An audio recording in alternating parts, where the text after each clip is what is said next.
And once again, we're live on Capitol Hill waiting for today's January 6th committee hearing to get underway. Members are expected to focus on how former President Trump may have tried to pressure Vice President Pence into not certifying the 2020 presidential election results. California Congressman Pete Aguilar will lead this hearing. 2 witnesses will testify at today's hearing, are reported to have advised Vice President Pence that he didn't have the authority to disrupt the election. Those witnesses include former Mike Pence attorney Greg Jacob and retired Republican Judge Michael Ludwig. We are expecting opening statements from committee chair and co-chair Benny Thompson and Liz Cheney. Congressman Aguilar expected to outline the case and then questions to the witnesses. We want to let you know that the January 6th committee hearings and all C-SPAN programming brought to you as a public service by the cable industry and these television companies, including Dish Network, Comcast, and Charter Communications. And also, don't forget that if you have to leave your TV today, you can continue watching the hearing with C-SPAN Now, our free mobile video app.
The Select Committee to investigate the January 6th attack on the United States Capitol will be in order. Without objection, the chair is authorized to declare the committee in recess at any point. Pursuant to House Deposition Authority Regulation 10, the chair announces the committee's approval to release the deposition material represented during today's hearing. Good afternoon. This is almost no idea more un-American than the notion that any one person could choose the American president. No idea more un-American. I agree with that, which is unusual because former Vice President Mike Pence and I don't agree on much. These are his words, spoken a few months ago about Donald Trump's attempt to pressure the former vice president, pressure him into going along with an unlawful and unconstitutional scheme to overturn the 2020 election and give Donald Trump a second term in office that he did not win. Today, the Select Committee is going to reveal the details of that pressure campaign. But what does the Vice President of the United States even have to do with a presidential election? The Constitution says that the Vice President of the United States oversees the process of counting the Electoral College votes, a process that took place on January 6, 2021. Donald Trump wanted Mike Pence to do something no other vice president has ever done. The former president wanted Pence to reject the votes and either declare Trump the winner or send the votes back to the states to be counted again. Mike Pence said no. He resisted the pressure. He knew it was illegal. He knew it was wrong. We are fortunate for Mr. Pence's courage on January 6th. Our democracy came dangerously close to catastrophe. That courage put him in tremendous danger. When Mike Pence made it clear that he wouldn't give in to Donald Trump's scheme, Donald Trump turned the mob on him, a mob that was chanting, "Hang Mike Pence," a mob that had built a hangman's gallows just outside the Capitol. Thanks in part to Mike Pence, our democracy withstood Donald Trump's scheme and the violence of January 6th. But the danger hasn't receded. Led by my colleague, Mr. Aguilar, today we'll lay out the facts for the American people. But first, I'll recognize my colleague from Wyoming, Ms. Cheney, for any opening statement she'd care to offer. Thank you very much, Mr. Chairman. Let me take just a few minutes today to put the topic of our hearing in broader context. In our last hearing, we heard unequivocal testimony that President Trump was told his election fraud allegations were complete nonsense. We heard this from members of the Trump campaign. We heard this from President Trump's campaign lawyers. We heard this from President Trump's former Attorney General, Bill Barr. We heard this from President Trump's former acting Attorney General, Jeff Rosen. And we heard this from President Trump's former acting Deputy Attorney General, Richard Donahue. We heard from members of President Trump's White House staff as well. Today, we're focusing on President Trump's relentless effort to pressure Mike Pence to refuse to count electoral votes on January 6th. Here again is how the former vice president phrased it in a speech before the Federalist Society, a group of conservative lawyers. This week, that President Trump said I had the right to overturn the election. But President Trump is wrong. I had no right to overturn the election. The presidency belongs to the American people and the American people alone. And frankly, there is no idea more un-American than the notion that any one person could choose the American president. What the president wanted the vice president to do was not just wrong, it was illegal and unconstitutional.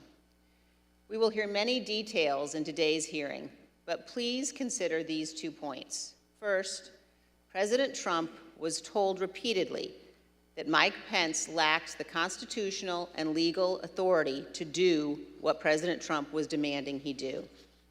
This is testimony from Mark Short, the Vice President's Chief of Staff, who served in the Trump administration in multiple positions over 4 years. But just to pick up on that, Mr. Short, was it your impression that the Vice President had directly conveyed his position on these issues to the President, not just to the world through a Dear Colleague letter, but directly to President Trump? Many times. And had been consistent in conveying his position to the President? Very consistent. Okay. But President Trump plotted with a lawyer named John Eastman to pressure Pence to do so anyway. As the federal court has explained, quote, based on the evidence, the court finds that it is more likely than not that President Trump and Dr. Eastman dishonestly conspired to obstruct the joint session of Congress on January 6, 2021. What exactly did President Trump know? When exactly did President Trump know that it would be illegal for Mike Pence to refuse to count electoral votes? Here is one sample of testimony given by one of the witnesses before us today, the Vice President's General Counsel. Did John Eastman ever admit, or as you know, in front of the President, that his proposal would violate the Electoral Count Act? I believe he did on the 4th. That was January 4th, 2 days before the attack on Congress. A second point, please listen to testimony today about all of the ways that President Trump attempted to pressure Vice President Pence, including Donald Trump's tweet at 2:24 p.m. condemning Vice President Mike Pence when President Trump already knew a violent riot was underway at the Capitol. In future hearings, you will hear from witnesses who were present inside the White House, who were present inside the West Wing on that day. But today we focus on the earnest efforts of Mike Pence, who was determined to abide by his oath of office. As Vice President Pence prepared a statement on January 5th and 6th, explaining that he could not illegally refuse to count electoral votes, he said this to his staff. I mean, the Vice President had said, this may be the most important thing I ever say. And so This meaning the statement? The statement. And he really wanted to make sure that it was just so. You will hear today that President Trump's White House counsel believed that the Vice President did exactly the right thing on January 6th, as did others in the White House, as did Fox News host Sean Hannity. Vice President Pence understood that his oath of office was more important than his loyalty to Donald Trump. He did his duty. President Trump unequivocally did not. Thank you, Mr. Chairman. I yield back. Without objection, I recognize the gentleman from California, Mr. Aguilar, for an opening statement. Thank you, Mr. Chairman. Today, we intend to show the American people that January 6th was not an isolated incident. In the weeks culminating before, it was a legal scheme and deception. We've already learned that President Trump knew he lost the 2020 election. Shortly after, he began to look for a way to circumvent our country's most fundamental civic tradition, the peaceful transfer of power. The president latched on to a dangerous theory and would not let go because he was convinced it would keep him in office. We witnessed firsthand what happened when the President of the United States weaponized this theory. The Capitol was overrun, police officers lost their lives, and the Vice President was taken to a secure location because his safety was in jeopardy. Let's take a look at the effect of Donald Trump's words and actions. I want to warn our audience that the video contains explicit content. Mike Pence is going to have to come through for us, and if he doesn't, that will be a sad day for our country. And Mike Pence, I hope you're going to stand up for the good of our Constitution and for the good of our country. And if you're not, I'm going to be very disappointed in you, I will tell you right now. I'm telling you what, I'm hearing the Pence. I'm hearing the Pence just caved. No. Is that true? I didn't I'm hearing reports that Pence caved. No I'm way. telling you, if Pence caved, we're gonna drag motherfuckers through the streets. You fucking politicians are gonna get fucking drugged through the streets. Yes. I guess the hope is that there's such a show of force here that Pence will decide to do the right thing, according to Trump. Bring out Pence! Bring him out! Bring out Pence! Bring him out! Bring out Pence!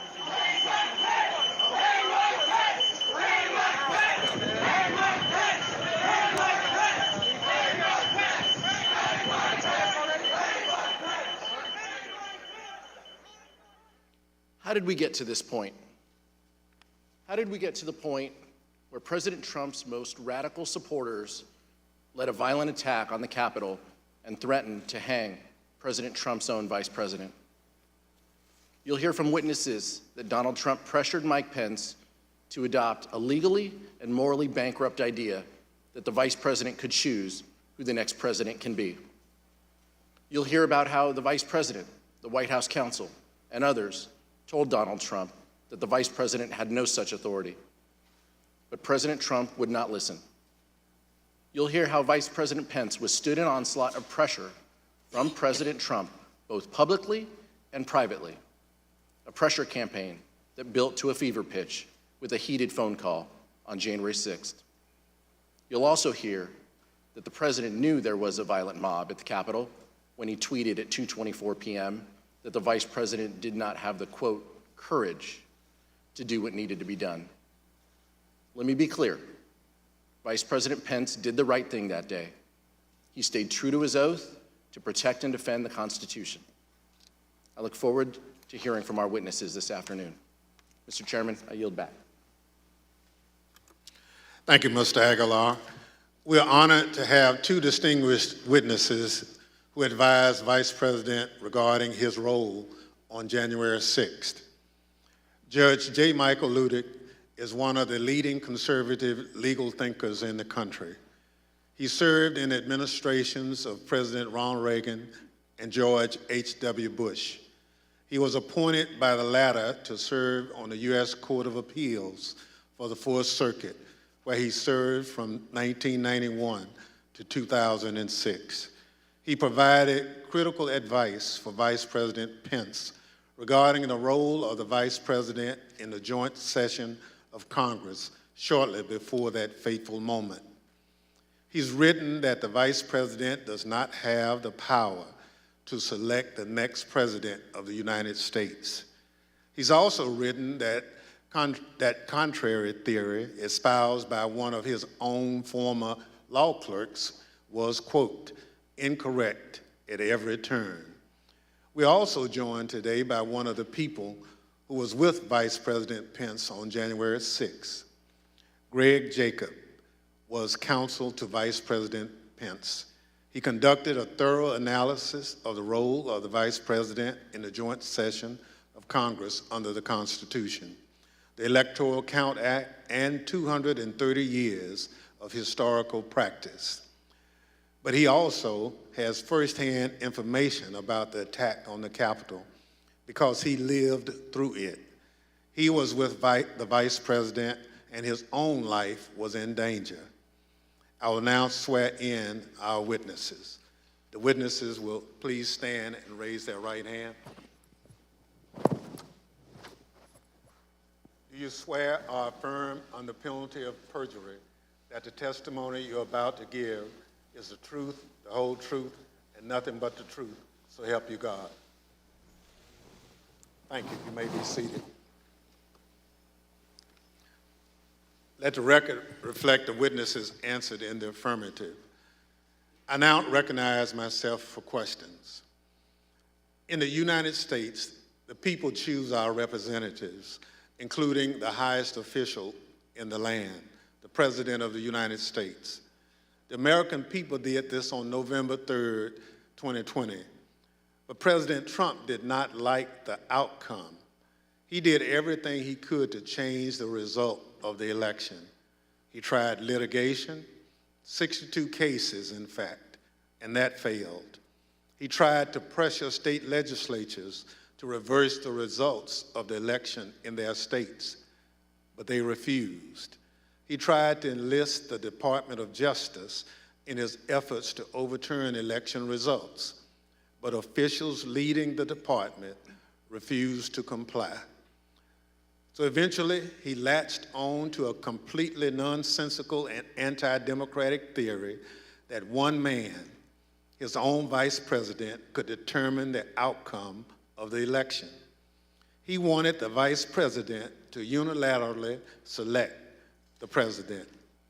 This theory that the vice president could unilaterally select the president runs completely contrary to our Constitution, our laws, and the entirety of our American experience.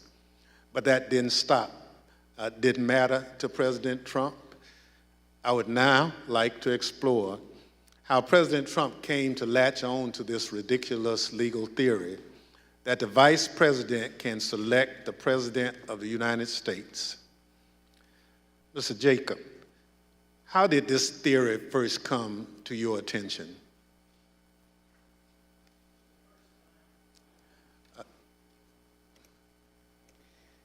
The first time that I had a conversation with the Vice President about the 12th Amendment and the Electoral Count Act was in early December, around December 7th.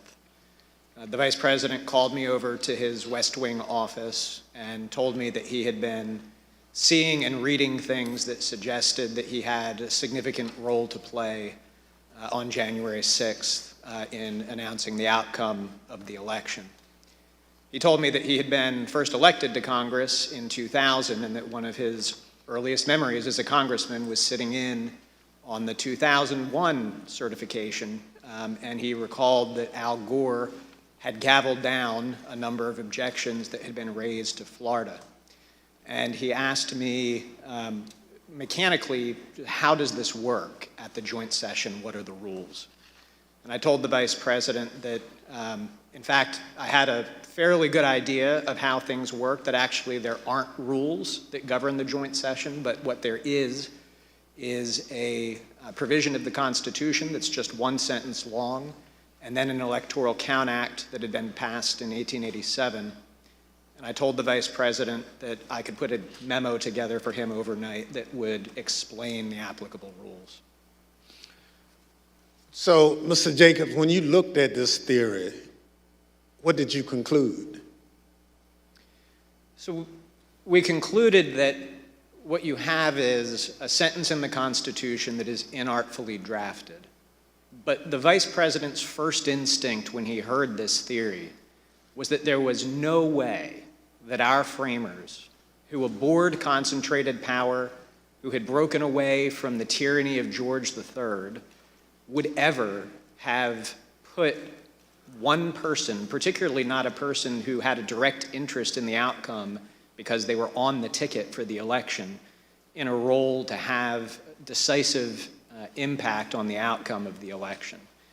And our review of text, history, and frankly just common sense all confirmed the Vice President's first instinct on that point. There is no justifiable basis to conclude that the Vice President has that kind of authority.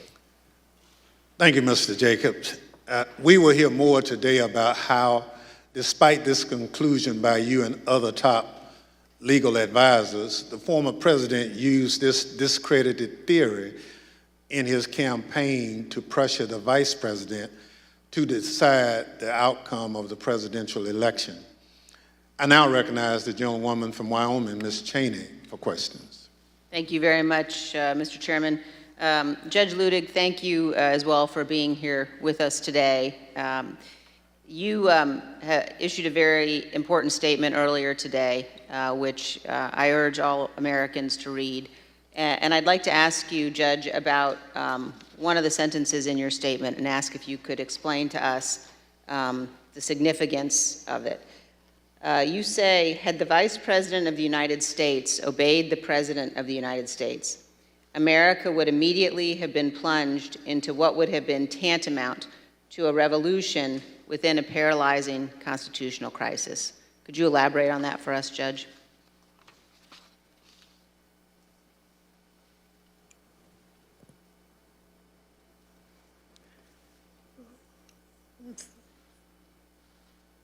Thank you, Madam Vice Chairman.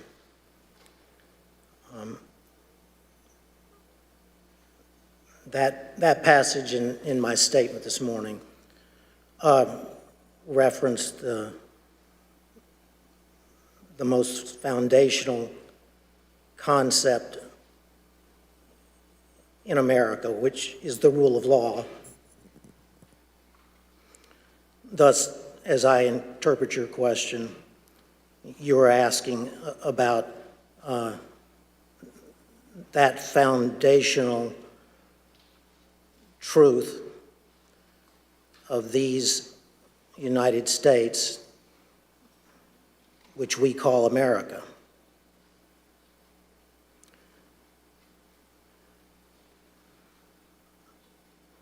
The foundational truth is the rule of law. That foundational truth is, for the United States of America, the profound truth. But it's not merely the profound truth for the United States. It's also the simple truth, the simple foundational truth of the American Republic. Thus, in my view, the hearings being conducted by this select committee are examining that profound truth, namely the rule of law in the United States of America. The specific question, of course, before you and before the nation, not before me, is whether that foundational rule of law was supremely violated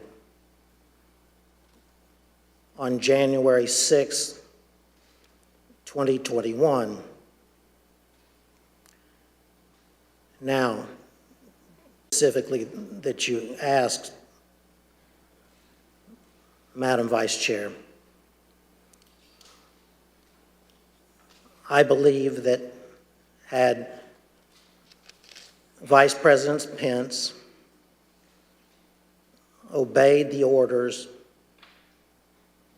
from his president and the President of the United States of America during the joint session of the Congress of the United States on January 6, 2021, and declared Donald Trump the next President of the United States, notwithstanding that then President Trump had lost the Electoral College vote as well as the popular vote in the 2020 presidential election.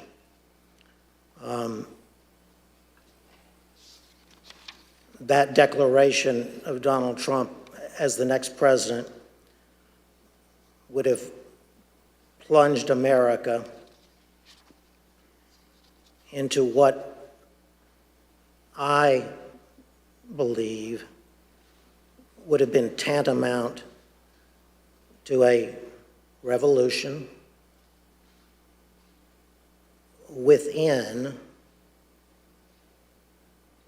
a constitutional crisis. in America, which in my view, and I'm only one man, would have been the first constitutional crisis since the founding of the Republic.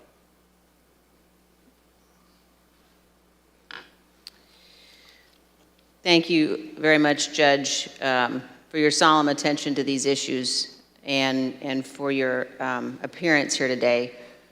We're going to describe and discuss in detail what happened.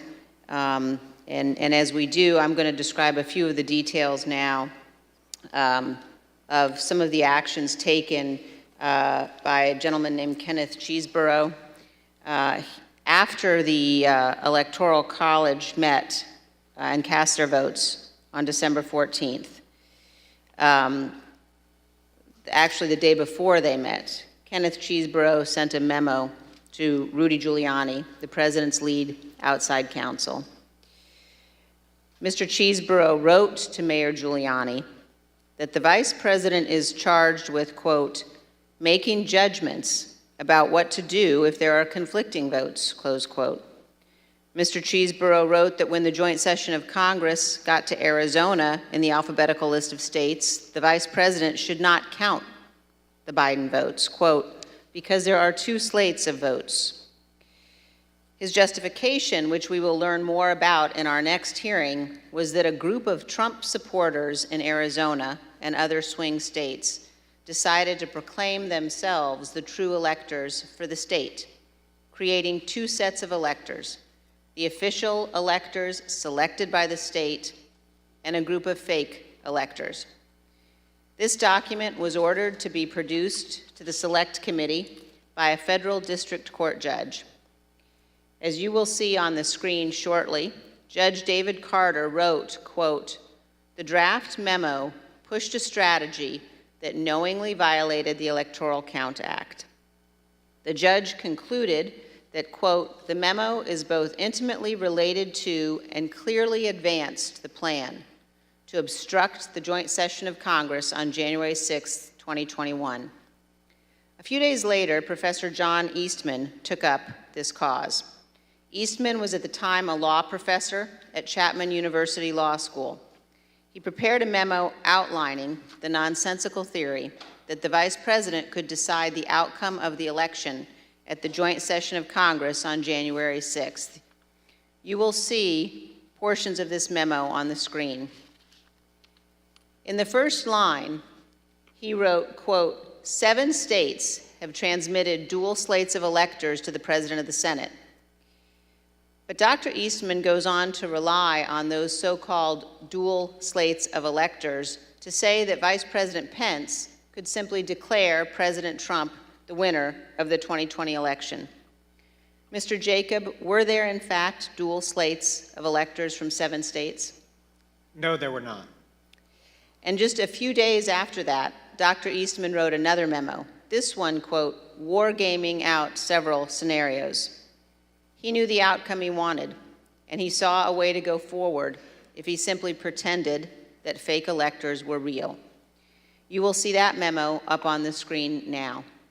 Here, Dr. Eastman says the vice president can reject the Biden electors from the states that he calls, quote, disputed. Under several of the scenarios, the vice president could ultimately just declare Donald Trump the winner, regardless of the vote totals that had already been certified by the states. However, this was false, and Dr. Eastman knew it was false. In other words, it was a lie. In fact, on December 19th, 2020, just 4 days before Dr. Eastman sent this memo, Dr. Eastman himself admitted in an email that the fake electors had no legal weight, referring to the fake electors as, quote, dead on arrival in Congress, end quote, because they did not have a certification from their states. Judge Ludwig, did the Trump electors in those 7 states who were not certified by any state authority have any legal significance?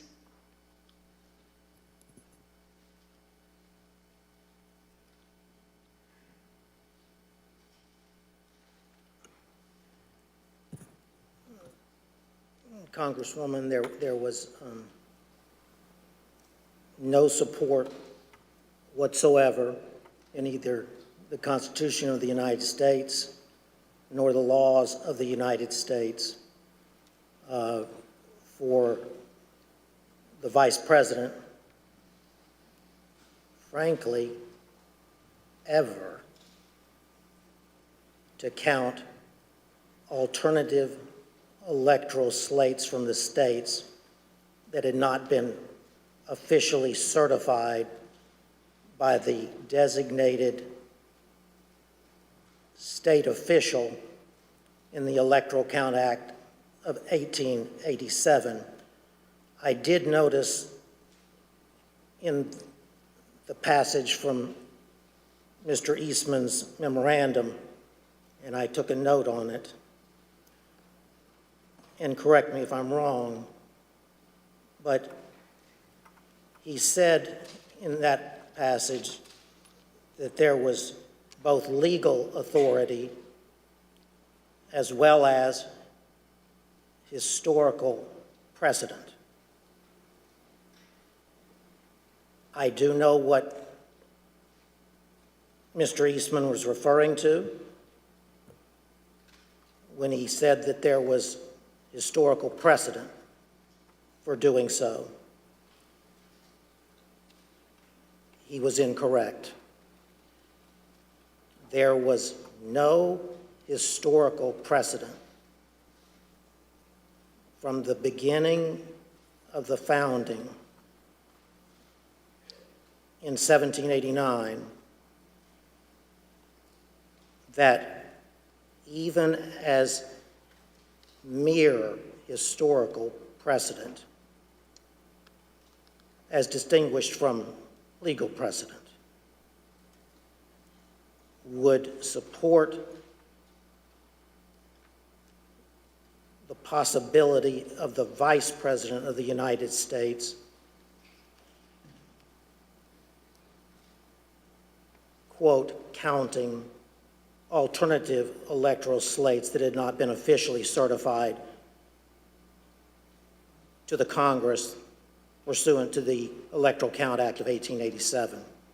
I would be glad to explain that historical precedent if the committee wanted, but it would be a digression. Thank you very much, Judge. I know my colleagues will be pursuing that issue in more depth, and now I'd like to yield back, Mr. Chairman. Thank you very much.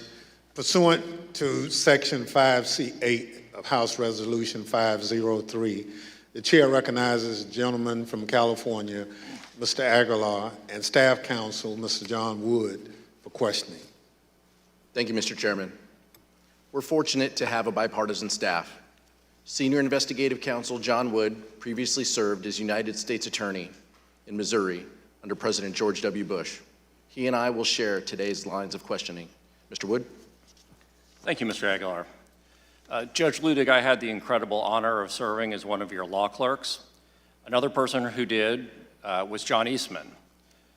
And you have written that Dr. Eastman's theory that the vice president could determine who the next president of the United States is, in your words, incorrect at every turn.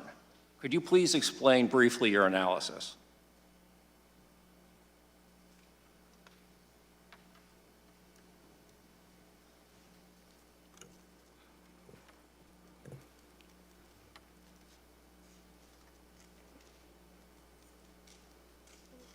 It was my honor, Mr. Wood, to have you serve as my law clerk.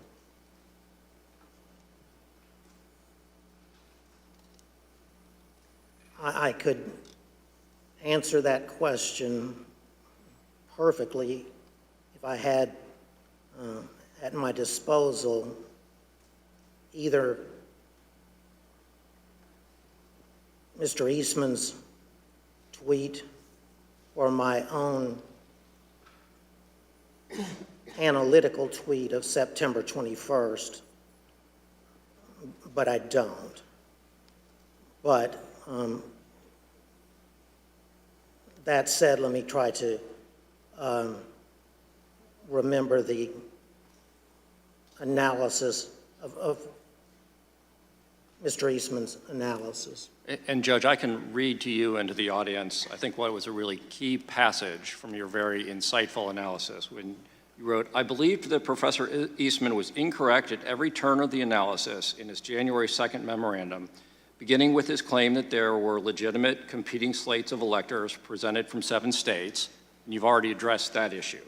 But your next sentence said, continuing to his conclusion that the Vice President could unilaterally decide not to count the votes from the 7 states from which competing slates were allegedly presented." So what was your basis for concluding that Dr. Eastman was incorrect in his conclusion that the Vice President could unilaterally decide not to count the votes from these disputed states? I understand.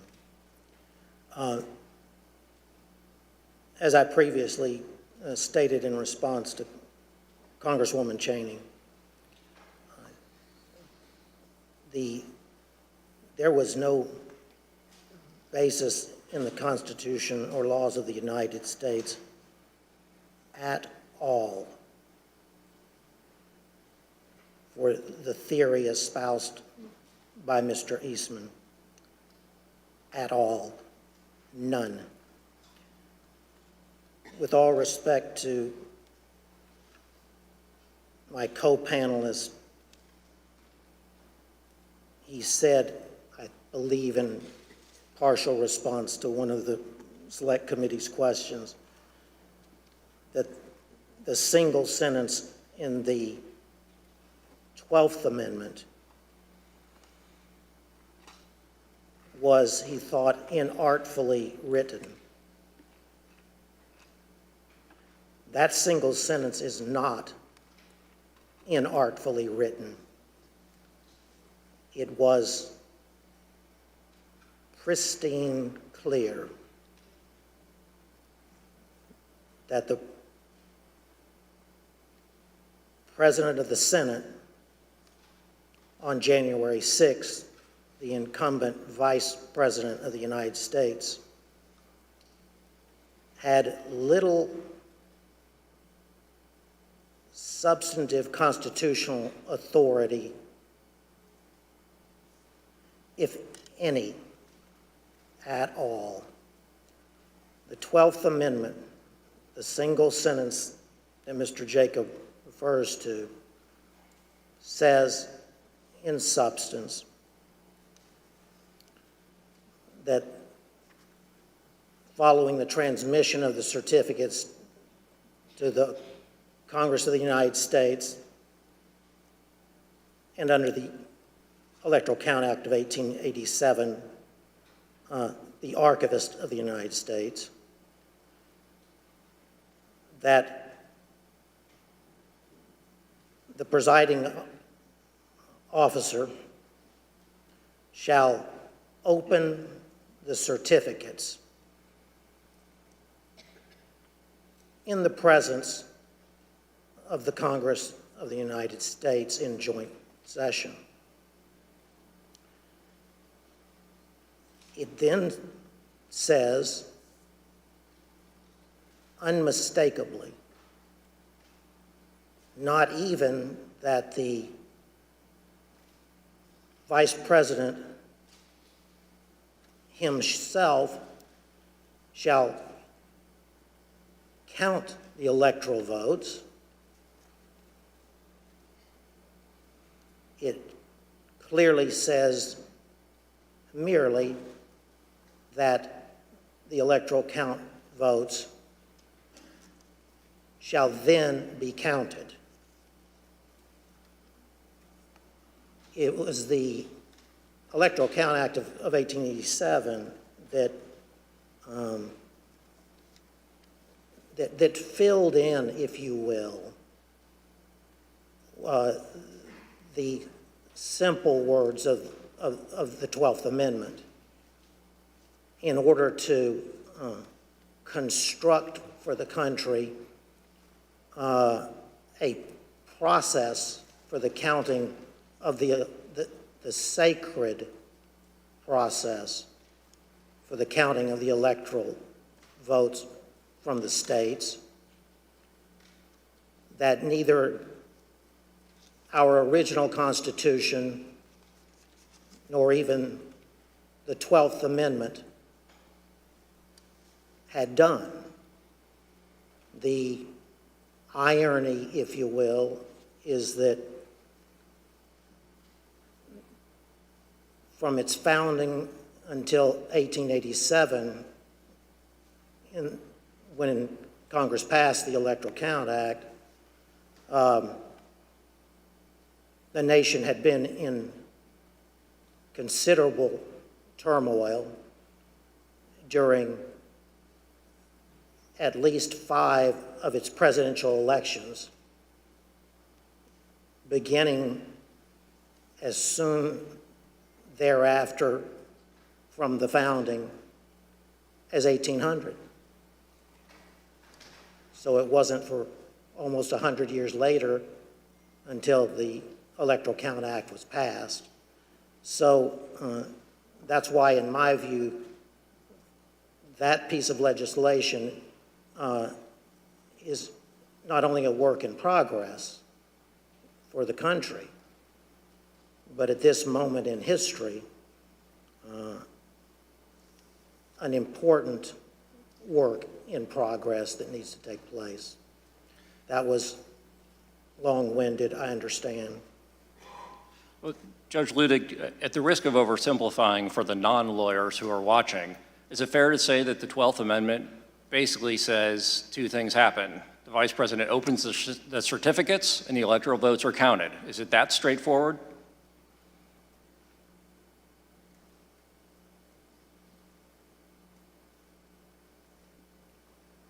I would not want that to be my testimony before the Congress of the United States. The language of the 12th Amendment is that simple. Thank you, Judge. Mr. Jacob, I have a question for you. I believe during your deposition before this committee, you said something to the effect of you'd read every word written about the 12th Amendment, the Electoral Count Act, and historical practice. I know in response to the chairman's earlier question, you gave your bottom line conclusion, but can you tell us a little bit about the process that you and your colleagues went through of researching this issue and what conclusion you came to after your thorough research? So, you, as a lawyer who's analyzing a constitutional provision, you start with the constitutional text, you go to structure, you go to history. So we started with the text. We did not think that the text was quite as unambiguous as Judge Ludwig indicated. In part, we had a constitutional crisis in 1876 because in that year, multiple slates of electors were certified by multiple slates. And when it came time to count those votes, the antecedent question of which ones had to be answered. That required the appointment of an independent commission. That commission had to resolve that question, and the purpose of the Electoral Count Act of 1887 had been to resolve those latent ambiguities. Now, I'm in complete agreement with Judge Ludwig. It is unambiguous that the Vice President does not have the authority to reject electors. There is no suggestion of any kind that it does. There is no mention of rejecting or objecting to electors anywhere in the 12th Amendment. And so the notion that the Vice President could do that certainly is not in the text. But the problem that we had and that John Eastman raised in our discussions was we had all seen that in Congress in 2000, in 2004, in 2016, there had been objections raised to various states. And those had even been debated in 2004. And so here you have an amendment that says nothing about objecting or rejecting, and yet we did have some recent practice of that happening within the terms of the Electoral Count Act. So we started with that text. And I recall in my discussion with the Vice President, he said, I can't wait to go to heaven and meet the framers and tell them, the work that you did in putting together our Constitution is a work of genius. Thank you. It was divinely inspired. There is one sentence that I would like to talk to you a little bit about. So then we went to structure. And again, the Vice President's first instinct here is so decisive on this question. There's just no way that the framers of the Constitution, who divided power and authority, who separated it out, who had broken away from George III and declared him to be a tyrant, there was no way that they would have put in the hands of one person the authority to determine who was going to be President of the United States. And then we went to history. We examined every single electoral vote count that had happened in Congress since the beginning of the country.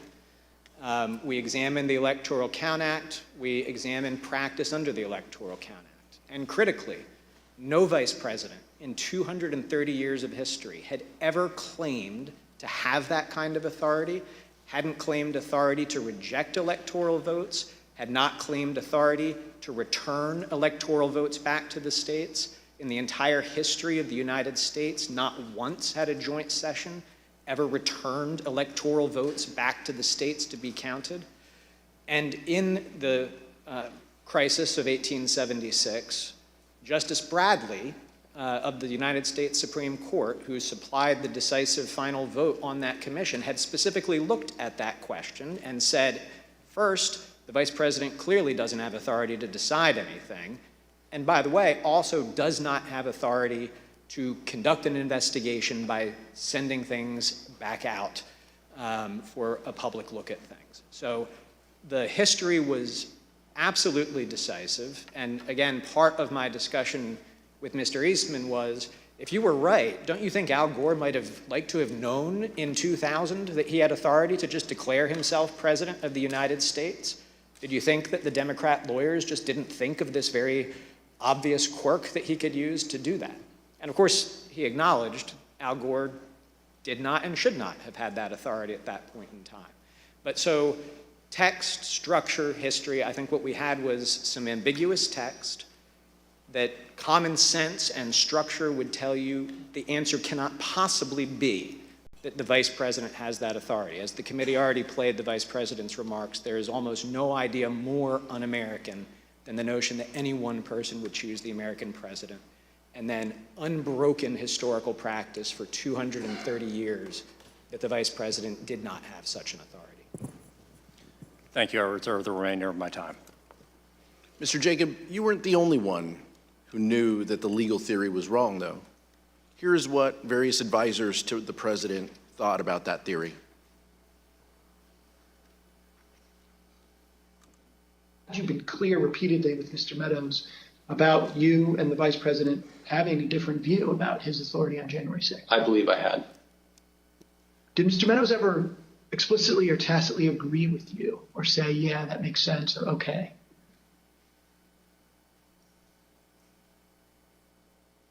I believe that that Mark did agree.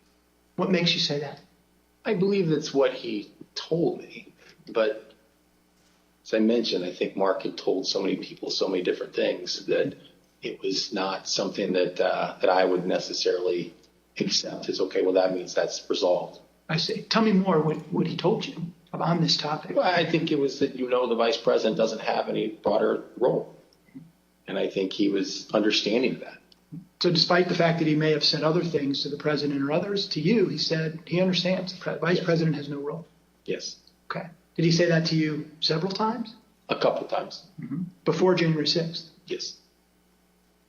The way it was communicated to me was that Pat Cipollone thought the idea was nutty and had at one point confronted Eastman basically with the same sentiment. Pat expressed his admiration for the Vice President's actions on the day of the 6th and said that he concurred with the legal analysis that our team had put together to reach that point.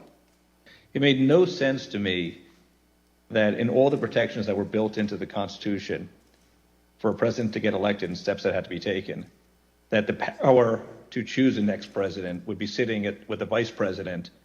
Do you know if Mr. Clark or Mr. Morgan, is it Morgan, thought about that, Mr. Eastman's advice? Yeah, they thought he was crazy. Do you know if they ever expressed an opinion on whether they thought the vice president had the power that John Eastman said he did? I know for a fact I heard both say that his theory was crazy, that there was no validity to it in any way, shape, or form. And did they express that before January 6th? Yes. To whom? I think anyone who would listen. Okay, what were your prior interactions with Eastman? He described for me what he thought the ambiguity was in the statute, and he was walking through it at that time. And I said, hold on a second, I want to understand what you're saying. You're saying that you believe the vice president, acting as president of the Senate, can be the sole decision maker as to, under your theory, who becomes the next president of the United States?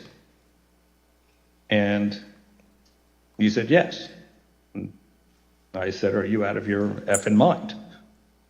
Right? And that was pretty blunt. I said, you're completely crazy. I said, you're going to turn around and tell 78 plus million people in this country that your theory is this is how you're going to invalidate their votes because you think the election was stolen? And I said, they're not going to tolerate that. He said, you're going to cause riots in the streets. And he said words to the effect of there's been violence in the history of our country, Eric, to protect the democracy or protect the republic.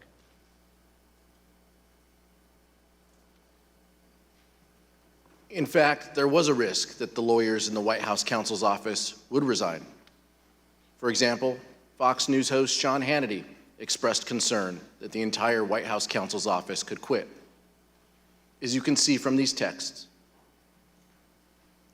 Mr. Hannity wrote to White House Chief of Staff Mark Meadows that, quote, "We can't lose the entire White House counsel's office. I do not see January 6th happening the way he is being told." A few days later, on January 5th, Mr. Hannity wrote to Mr. Meadows that, quote, "I'm very worried the next 48 hours. Pence pressure, White House counsel will leave." While Sean Hannity was apparently very concerned about the possibility that the White House counsel would resign in protest of the president's effort to force the vice president to violate the Constitution, some others close to the president were more dismissive of the White House counsel's position. Here's what Trump's son-in-law and senior advisor Jared Kushner said during his deposition regarding the White House counsel Pat Cipollone's threats to resign. Jared, are you aware of instances where Pat Cipollone threatened to resign? I kind of, like I said, my interest at that time was on trying to get as many pardons done. And I know that, he was always, him and the team were always saying, oh, we're going to resign. We're not going to be here if this happens, if that happens. So I kind of took it up to just be whining, to be honest with you. The president's own lead outside counsel, Rudy Giuliani, also seemed to concede that the vice president did not have the authority to decide the outcome of the election or send it back to the states. Here's what White House attorney Eric Hirschman said about his call with Mayor Giuliani on the morning of the 6th. The morning of January 6th, I think he called me out of the blue, right? And I was like getting dressed. And we had an intellectual discussion about Eastman's, I don't know if it's Eastman's theory per se, but the VP's role. And he was asking me my view and analysis and then the practical implications of it. And when we finished, he said, I believe that, you're probably right. I think he thought when we're done that it would be something he'd have to consider if he was sitting on the bench. But he'd probably come down in that, you couldn't interpret it or sustain the argument long term. Of course, the fact that Mayor Giuliani seemed to admit that the theory was wrong did not stop him from going before the crowd just a few hours later on January 6th and saying the exact opposite. Here's Mayor Giuliani's speech at the Ellipse rally on January 6th. We're here just very briefly to make a very important 2 points. Number one, every single thing that has been outlined as the plan for today is perfectly legal. I have Professor Eastman here with me to say a few words about that. He's one of the preeminent constitutional scholars in the United States. It is perfectly appropriate, given the questionable constitutionality of the Election Counting Act of 1887, that the Vice President can cast it aside, and he can do what a president called Jefferson did when he was Vice President. He can decide on the validity of these crooked ballots, or he can send it back to the legislatures, give them 5 to 10 days to finally finish the work. And here's what Dr. Eastman said in his speech at the Ellipse on January 6th. And all we are demanding of Vice President Pence is this afternoon at 1 o'clock, he let the legislatures of the state look into this so we get to the bottom of it and the American people know whether we have control of the direction of our government or not.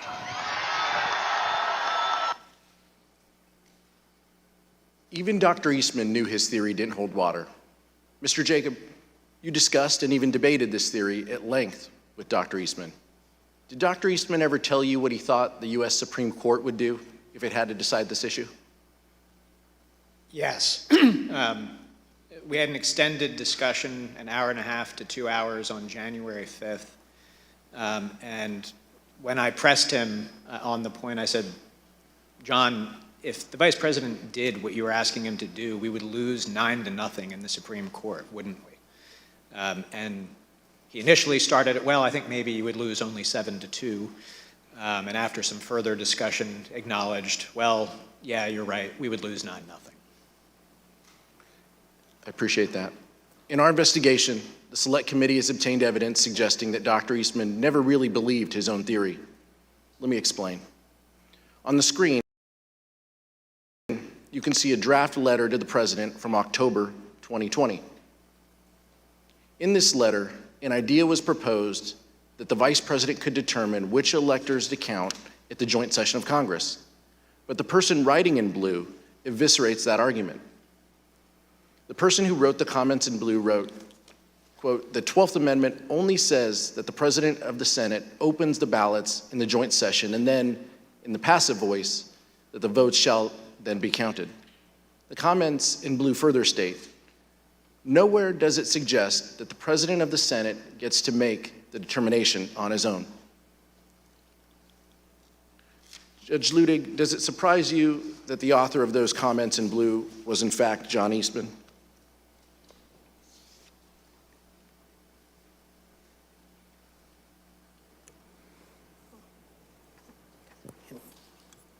Yes, it does, Congressman. But let me, watching this unfold, let me try to unpack what was at the root of what I have called the blueprint to overturn the 2020 election. And it is this, and I had foreshadowed this answer in my earlier testimony to Congresswoman Cheney.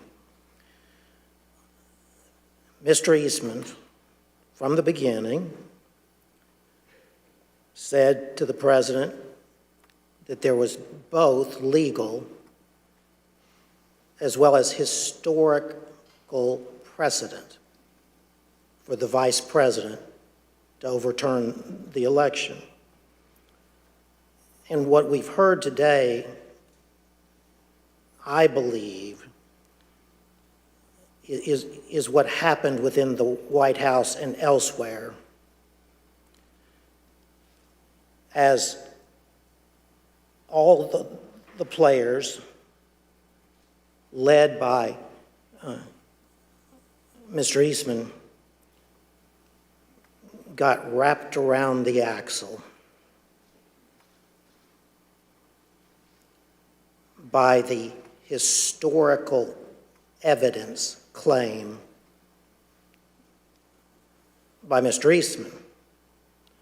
Let me explain very simply.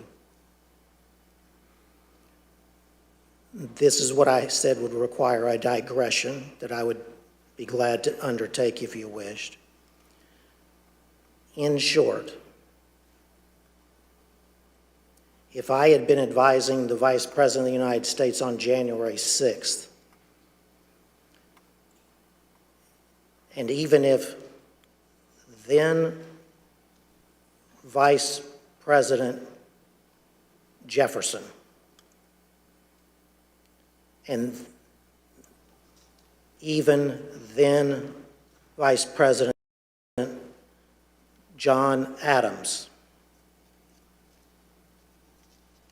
and even then Vice President Richard Nixon had done exactly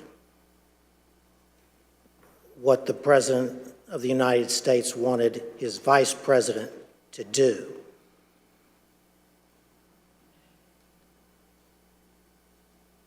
I would have laid my body across the road before I would have let the Vice President overturn the 2020 election on the basis of that historical precedent. But what this body needs to know, and now America needs to know, is that that was the centerpiece of the plan to overturn the 2020 election. It was the historical precedent in the years and with the vice presidents that I named, as Congressman Raskin understands well. And the effort by Mr. Eastman and others was to drive that historical precedent up to and under that single sentence, single pristine sentence in the 12th Amendment to the United States Constitution,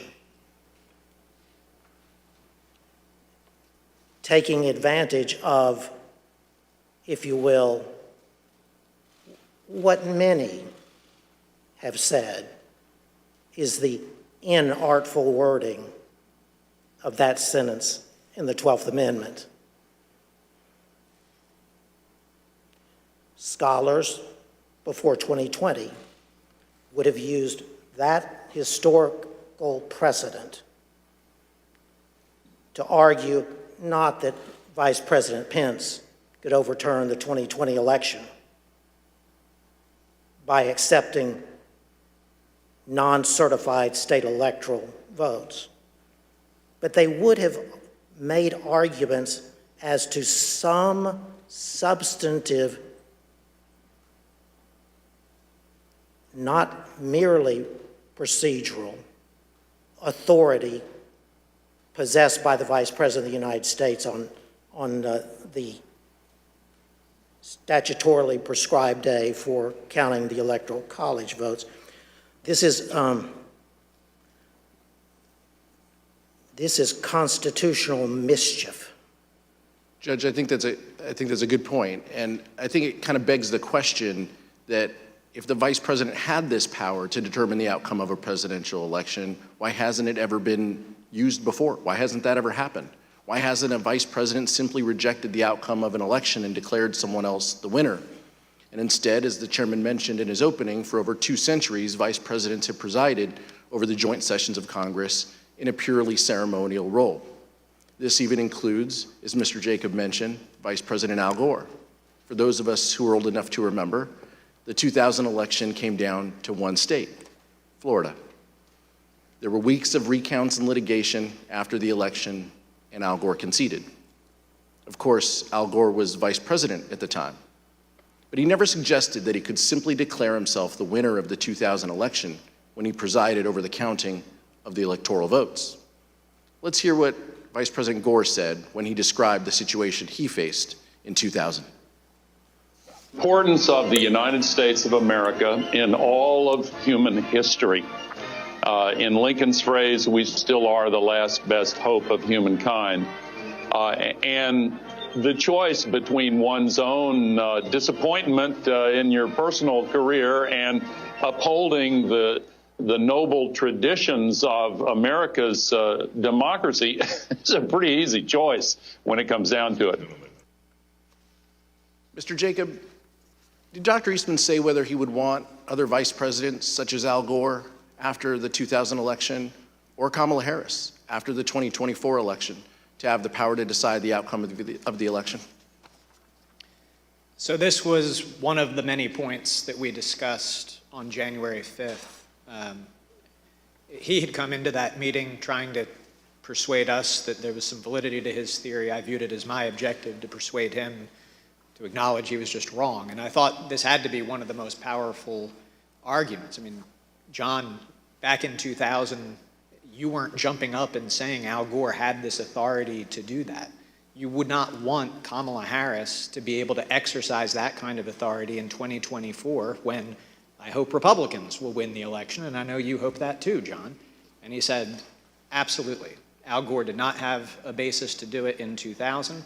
Kamala Harris shouldn't be able to do it in 2024, but I think you should do it today. Mark Short told the Select Committee that Vice President Pence consulted with one of his predecessors, Vice President Dan Quayle, regarding the role of the Vice President. Vice President Quayle confirmed Pence's view that the role was purely ceremonial. Mr. Short also told the committee that he, Mr. Short, received a call from former House Speaker Paul Ryan. Here is Mr. Short's description of his conversation with Speaker Ryan. Speaker Ryan wanted to call and say, you know, you don't have any greater authority. And I said to him, Mr. Speaker, you know, Mike, you know he doesn't, you know he recognizes that. And we sort of laughed about it, and he said, I get it. And he later spoke to the Vice President, too, to, I think, have the same conversation. Fortunately for the fate of our republic, Vice President Pence refused to go along with President Trump's demands that he determine the outcome of the presidential election. Mr. Jacob, what was the Vice President's reaction when you discussed with him the theory that the Vice President could decide the outcome of the election? Congressman, as I've testified, the Vice President's first instinct was that there was no way that any one person, particularly the Vice President, who is on the ticket and has a vested outcome in the election, could possibly have the authority to decide it by rejecting electors or to decisively alter the outcome by suspending the joint session for the first time in history in order to try to get a different outcome from state legislatures. Despite the fact that the Vice President had a strongly held and correct view that he could not decide the outcome of the election, President Trump launched a multi-week campaign of both public and private pressure to get the Vice President Mike Pence to violate the Constitution. Here are some examples of the intense pressure the Vice President faced from all sides and what his Chief of Staff thought of it. I hope Mike Pence comes through for us, I have to tell you. I hope that our great Vice President comes through for us. He's a great guy. Of course, if he doesn't come through, I won't like him quite as much. Was it your impression that the Vice President had directly conveyed his position on these issues to the President, not just to the world through a Dear Colleague letter, but directly to President Trump? Many times. And had been consistent in conveying his position to the President? Very consistent. I am aware of the fact that the President was upset with the way Pence acted. Are we to assume that this is going to be a climactic battle Well, I think a lot of that depends on the courage and the spine of the individuals involved. That would be a nice way to say a guy named Vice President Mike Pence? Yes.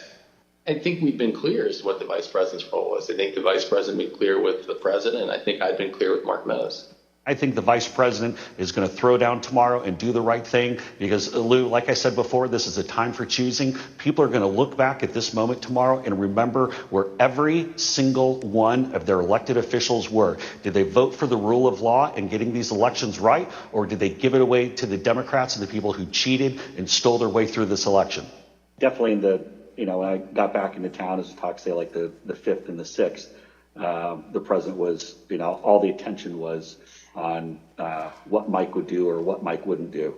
The vice president really was not wavering in his commitment to what his responsibility was. And so, yeah, was it painful? Sure. The president's pressure campaign started in December. For example, although the vice president made his views clearly and unmistakably known to the president and others in the White House, on December 23rd, President Trump retweeted a memo from an individual named Ivan Reichlin entitled Operation Pence Card that called on the vice president to refuse the Electoral College votes from certain states that had certified Joe Biden as the winner. President Trump started his pressure campaign in December, but he dialed up the pressure as January 6th approached.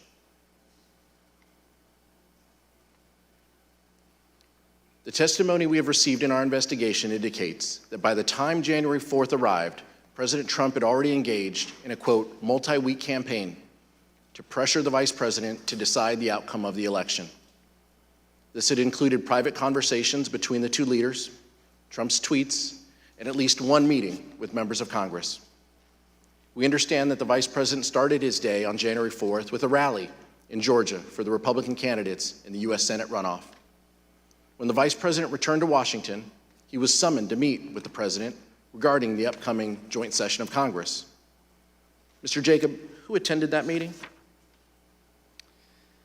The attendees were the vice president, the president, Mark Short, the chief of staff to the vice president, myself, and John Eastman. There was about a 5-minute period where Mark Meadows came in on a different issue. Let's show a photo of that meeting. Mr. Jacob, during that meeting between the president and the vice president, what theories did Dr. Eastman present regarding the role of the vice president in counting the electoral votes? During the meeting on January 4th, Mr. Eastman was opining that there were 2 legally viable arguments as to authorities that the vice president could exercise 2 days later on January 6th. One of them was that he could reject electoral votes outright.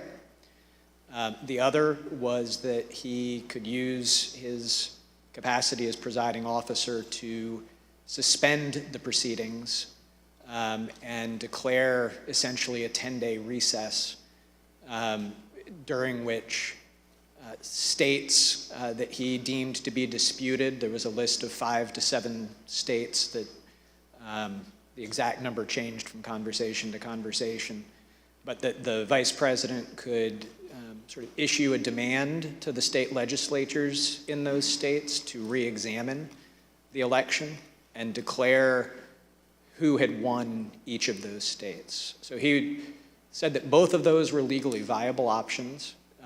He said that he did not recommend, upon questioning, he did not recommend what he called the more aggressive option, which was reject outright, because he thought that that would be less politically palatable. The imprimatur of state legislature authority would be necessary to ultimately have public acceptance of an outcome in favor of President Trump, and so he advocated that the preferred course of action would be the procedural route of suspending the joint session and sending the election back to the states. Mr. Jacob, I know you won't discuss the direct conversations between the president and the vice president, so rather than asking you what the vice president said in that meeting, I'll ask you a more general question. Did the vice president ever waver in his position that he could not unilaterally decide which electors to accept? The Vice President never budged from the position that I have described as his first instinct, which was that it just made no sense from everything that he knew and had studied about our Constitution that one person would have that kind of authority. And did the Vice President ever waver in his position that he could not delay certification and send it back to the states? No, he did not. Did Dr. Eastman admit in front of the President that his proposal would violate the Electoral Count Act? So during that meeting on the 4th, I think I raised the problem that both of Mr. Eastman's proposals would violate several provisions of the Electoral Count Act. Mr. Eastman acknowledged that that was the case, that even what he viewed as the more politically palatable option would violate several provisions, but he thought that we could do so because in his view the Electoral Count Act was unconstitutional, and when I raised concerns that that position would likely lose in court, his view was that the court simply wouldn't get involved. They would invoke the political question doctrine, and therefore we could have some comfort proceeding with that path. Mr. Wood? But just to reiterate, he told you, maybe this was in a later conversation, but he told you at some point that if in fact the issue ever got to the Supreme Court, his theory would lose 9-0, correct? The next morning, starting around 11 or 11:30, we met for an hour and a half to 2 hours. And in that meeting, I've already described the text, structure, history conversation, but we started walking through all of that. And I said, John, basically what you have is some text that may be a little bit ambiguous, but then nothing else that would support it, including the fact that nobody would ever want that to be the rule. Wouldn't we lose 9-0 in the Supreme Court? And again, he initially started, well, maybe you'd only lose 7-2, but ultimately acknowledged that no, we would lose 9-0. No judge would support his argument. After his meeting with the Vice President, Donald Trump flew to Georgia for a rally in support of the Republican candidates in the United States Senate runoff. Even though the Vice President had been steadfast in resisting the President's pressure, President Trump continued to publicly pressure Vice President Pence in his Georgia speech. Rather than focusing exclusively on the Georgia Senate runoff, Trump turned his attention to Mike Pence. Here's what the President said during that rally in Georgia. Pence comes through for us, I have to tell you. I hope that our great Vice President comes through for us. He's a great guy. Of course, if he doesn't come through, I won't like him quite as much. So the President had been told multiple times that the Vice President could not affect the outcome of the election, but he nonetheless publicly pressured Mike Pence to do exactly that by saying, quote, if he doesn't come through, I won't like him as much. Let's turn now to January 5th. Mr. Wood? Thank you. That morning, meaning January 5th, the President issued a tweet expressly stating that the Vice President had the power to reject electors. Let's look at what the President wrote. Quote, the Vice President has the power to reject fraudulently chosen electors. Mr. Jacob, you've already told us about your meeting with Dr. Eastman and the President on January 4th, and you briefly made reference to the meeting you had with Dr. Eastman the next day, January 5th. Can you tell us a little bit more about that meeting with Dr. Eastman on January 5th? For example, where was the meeting? Who was there? So at the conclusion of the meeting on the 4th, the President had asked that our office meet with Mr. Eastman the next day to hear more about the positions he had expressed at that meeting, and the Vice President indicated that sort of offered me up as his counsel to fulfill that duty. So we met in Mark Short's office in the Executive Office Building across the way from the White House. Dr. Eastman had a court hearing by Zoom that morning, so it didn't start first thing, but rather started around 11. And That meeting went for about an hour and a half, 2 hours. Chief of Staff Mark Short was at that meeting most of the time. There were a few times that he left. And essentially, it was an extended discussion. What most surprised me about that meeting was that when Mr. Eastman came in, he said, "I'm here to request that you reject the electors." So on the 4th, that had been the path that he had said, "I'm not recommending that you do that." But on the 5th, he came in and expressly requested that. And I grabbed a notebook as I was heading into the meeting. I didn't hear much new from him to record, but that was the first thing I recorded in my notes was request that the VP reject. Just to be clear, you're saying that Dr. Eastman urged the Vice President to adopt the very same approach that Dr. Eastman appeared to abandon in the Oval Office meeting with the President the day before. Is that correct? He had recommended against it the evening before, and then on the 5th came in, and I think it was probably his first words after introductions and as we sat down were, "I'm here to request that you reject the electors in the disputed states." And you referenced a moment ago some handwritten notes, which you've provided to the Select Committee. I'd now like to show you those notes. As you can see, you wrote there at the top, the writing's a little bit faint in the copy, but you wrote, "Requesting VP reject." Does that accurately reflect what Dr. Eastman asked of you in your meeting on January 5th? Yes. And what was your reaction when Dr. Eastman said on January 5th that he was there to ask the Vice President of the United States to reject electors at the joint session of Congress?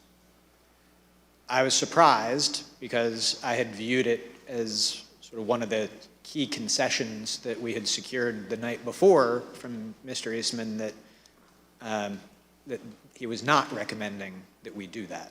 So what did you say to him? Well, as I indicated, to some extent it simplified my task because there are more procedural complexities to the send it back to the states point of view, and I actually had spent most of my evening the night before writing a memorandum to the Vice President explaining all of the specific provisions of the Electoral Count Act that plan would violate. So instead, since he was pushing the sort of robust unilateral power theory, I've already walked the committee through the discussions that we had. I started out with our points of commonality, or what I thought were our points of commonality. We're conservatives, we're small government people, we believe in originalism as the means by which we're going to interpret this. And so we walked through the text, we walked through the history, and the committee has shown footage of Mr. Eastman on the stage on the 6th claiming that Jefferson supported his position in a historical example of Jefferson. In fact, he conceded in that meeting Jefferson did not at all support his position, that in the election of 1800, there had been some small technical defect with the certificate in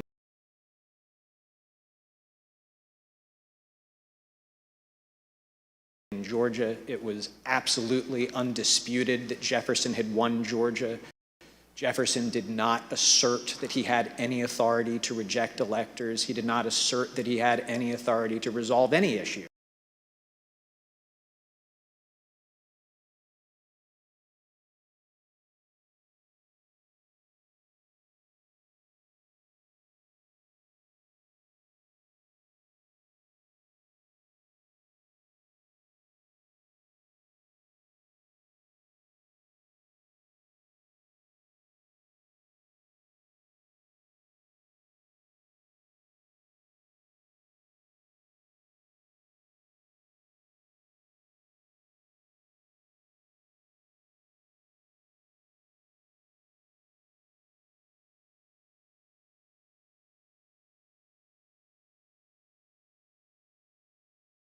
Accept that. And I expressed my vociferous disagreement with that point. I did not think that this was a political question. Among other things, if the courts did not step in to resolve this, there was nobody else to resolve it. You would be in a situation where you have a standoff between the President of the United States and, counterfactually, the Vice President of the United States, saying that we've exercised authorities that constitutionally we think we have, by which we have deemed ourselves the winners of the election. You would have an opposed House and Senate disagreeing with that. You would have state legislatures that, to that point, I mean, Republican leaders across those legislatures had put out statements, and we collected these for the Vice President as well, that the people had spoken in their states and that they had no intention of reversing the outcome of the election. We did receive some signed letters that Mr. Eastman forwarded us by minorities of leaders in those states, but no state had any legislative house that indicated that it had any interest in it. So you would have had just an unprecedented constitutional jump ball situation with that standoff. And as I expressed to him, that issue might well then have to be decided in the streets. Because if we can't work it out politically, we've already seen how charged up people are about this election.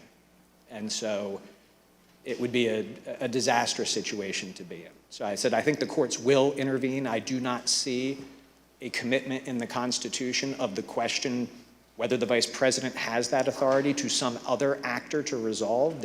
There's arguments about whether Congress and the Vice President jointly have a constitutional commitment to generally decide electoral vote issues. I don't think that they have any authority to object or reject them. I don't see it in the 12th Amendment, but nonetheless. And I concluded by saying, John, in light of everything that we've discussed, can't we just both agree that this is a terrible idea? And he couldn't quite bring himself to say yes to that, but he very clearly said, well, yeah, I see we're not going to be able to persuade you to do this. And that was how the meeting concluded. But you just described a terrifying scenario. Sounds like there could have been chaos under the Eastman approach, and you even described it as it potentially could be decided in the streets. And you described several concessions that Dr. Eastman made throughout that discussion or even debate that you had with him. At some point during that meeting on January 5th, did Dr. Eastman seem to admit that both of the theories that he had presented to the United States the day before? So the theory that the Vice President could reject electors outright and declare Donald Trump the winner, and his less aggressive theory that the Vice President could simply send it back to the states. At some point in that conversation on the 5th, did Dr. Eastman seem to admit that both of these theories suffered from similar legal flaws? So I had at least one, possibly two other conversations with Dr. Eastman later that day. In the earlier meeting, we really were focused, because his request that he made had been reject the electors outright, on why that theory was wrong and why we certainly would not be doing that. Later that day, he pivoted back to, well, we hear you loud and clear, you're not going to reject. But remember last night, I said that there was this more prudent course where you could just send it back to the states. Would you be willing to do that? And during the course of our discussion about his renewed request that we consider that option, he acknowledged to me, he put it, both Mr. Eastman and myself are graduates of the University of Chicago Law School, and he said, look, as graduates of that august institution, you and I will mutually understand that the underlying legal theory of plenary vice presidential authority is what you have to get there. Because this new theory, as I was pointing out to him, or the procedural theory, still violates several provisions of the Electoral Count Act. as he acknowledged. And the only way that you could ever be able to ignore several provisions of statutory law is if it was pretty clear that they were unconstitutional. And the only way they could be unconstitutional is if the vice president had the plenary authorities that were formed the basis for the reject the votes as well. So he acknowledged in those conversations that the underlying legal theory was the same. He just thought that the send it back to the states option would be more politically palatable, and he hoped more palatable to the vice president for that reason. And in fact, when Dr. Eastman made this concession during that meeting, according to your earlier deposition, Dr. Eastman said, just between us, University of Chicago chickens, is that right? I don't think that the University of Chicago is going to start a Chicago Chickens fundraising club. But yes, that is the terminology that he used. He said, just between us Chicago chickens, we will understand as lawyers who have studied the Constitution that the underlying basis really is the same. I reserve the remainder of my time. Thank you, Mr. Wood. Mr. Jacob, the president and the vice president meet again on that same topic the next day, January 5th, correct? So after my extended meeting with Mr. Eastman that morning, during that time, the vice president had been back at his residence working on his statement to the nation that we released the next day. He got down to the White House some point between 1 o'clock and 2 o'clock as my meeting with Mr. Eastman was wrapping up. And when Mark Short and I went over to meet with the vice president, and actually we thought maybe we had good news. We felt like we had sort of defeated Mr. Eastman, that he was sort of acknowledging that there was no there. But the vice president was then asked down to the Oval Office, and he went down to the Oval Office while Mark and I stayed back in the vice president's office. You weren't in that meeting. I was not. In the book Peril, journalists Bob Woodward and Robert Costa write that the president said, quote, "If these people say you have the power, wouldn't you want to?" The vice president says, quote, "I wouldn't want any one person to have that authority."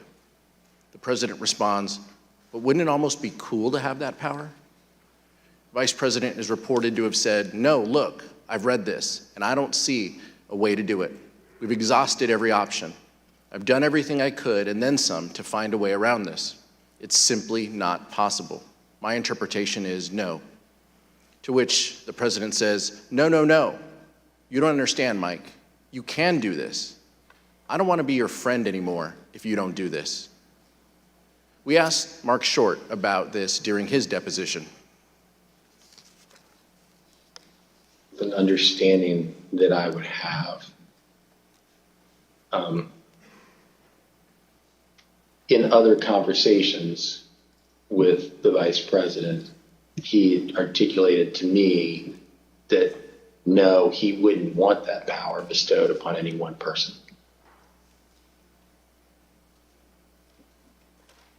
Mr. Jacob, did you, Mr. Short, and the vice president have a call later that day again with the president and Dr. Eastman? So, yes, we did. And what did Dr. Eastman request on that call? On that phone call, which I believe was around 5 o'clock that afternoon, Mr. Eastman stated that he had heard us loud and clear that morning. We were not going to be rejecting electors, but would we be open to considering the other course that we had discussed on the 4th, which would be to suspend the joint session and request that state legislatures re-examine certification of the electoral votes. That same day, January 5th, the New York Times ran a story about the disagreement between the president and the vice president about whether the vice president could determine the outcome of the election. Even though the New York Times story was indisputably correct, Donald Trump denied it. Trump issued a statement claiming that the vice president had agreed that he could determine the outcome of the election, despite the fact that the vice president had consistently rejected that position. Let's look at what the president said in his statement. quote, "The New York Times report regarding comments Vice President Pence supposedly made to me today is fake news." He never said that. The Vice President and I are in total agreement that the Vice President has the power to act. Mr. Jacob, how did the Vice President's team react to the statement from the President that the Vice President could take an active role in determining the winner of the presidential election? We were shocked and disappointed because whoever had written and put that statement out, it was categorically untrue. Vice President's Chief of Staff, Mark Short, had an angry phone call with Trump campaign senior advisor Jason Miller about this statement. Here's what Mr. Short and Mr. Miller told the committee about that call. Okay. Tell me about the conversation you had with Jason. It was brief. I was irritated and expressed displeasure that a statement could have gone out that misrepresented the Vice President's viewpoint without consultation. The statement says the Vice President and I are in total agreement that the Vice President has the power to act. Is that incorrect? I think the record shows that that's incorrect. Yeah. I mean, we've been through many documents that clarify that this is not where the Vice President was. Right. So essentially, the President's sending out a baldly false statement about being in alignment, purported alignment with the Vice President, despite all of the predicate that you indicated had gone before about their respective positions. Is that effectively what happened? I interpret the statement as false. I'll let you figure out who sent it out. When Mark Short contacted you, he was upset. Is that what you said? He clearly was not pleased. Tell us what he said. What's the process for putting out a statement for a meeting where only two people were in the room? Did he ask you to retract the statement? No, I think it went right to what's the process for putting out a statement for a meeting when only two people were in the room. And he clearly disagreed with the substance, though, right? Because he said the Vice President doesn't agree with this. Trying to think what exactly he said. I mean, the tone was very clearly that he used some language to strongly infer that the Vice President disagreed with that take, but I don't remember what that language was. Did he dictate this statement? He dictated most of it. I mean, typically on these, I might have a couple of wording suggestions, or maybe I, have a sentence or a rough framework or something of that. But I know with specificity on this one that it was me and him on the phone talking through it, and ultimately the way this came out was the way that he wanted to.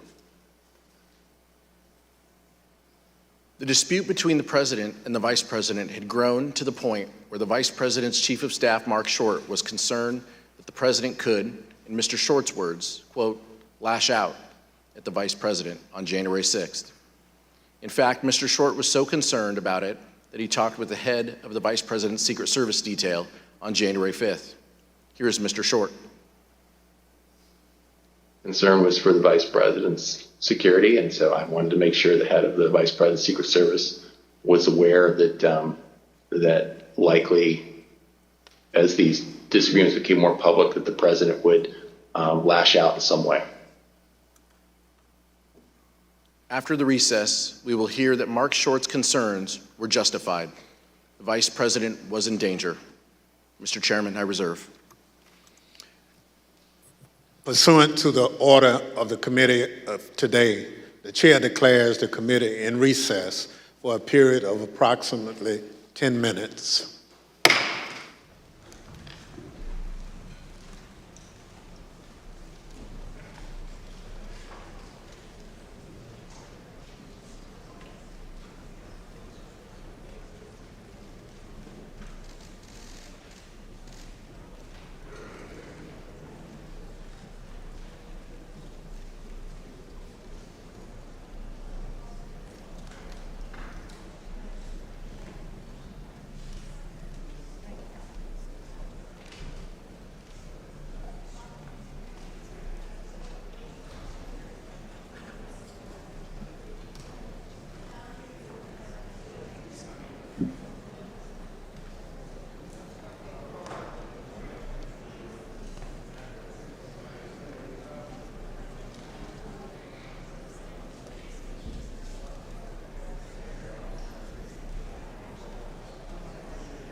The January 6th committee in a brief break now.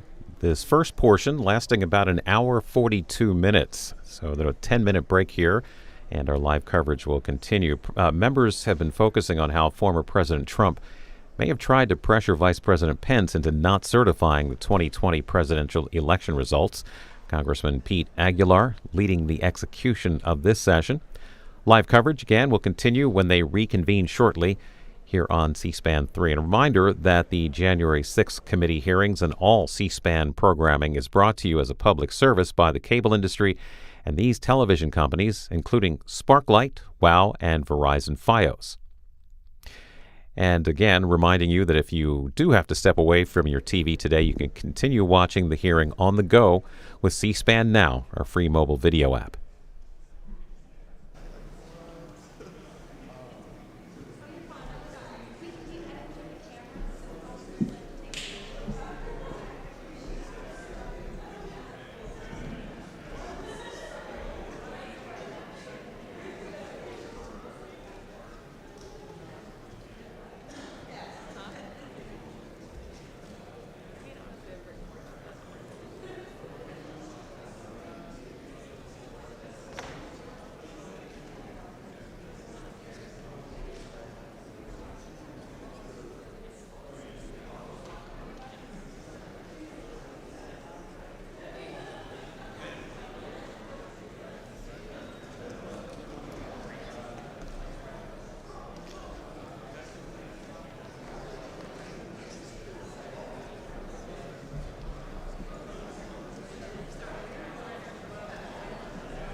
Committee will be in order.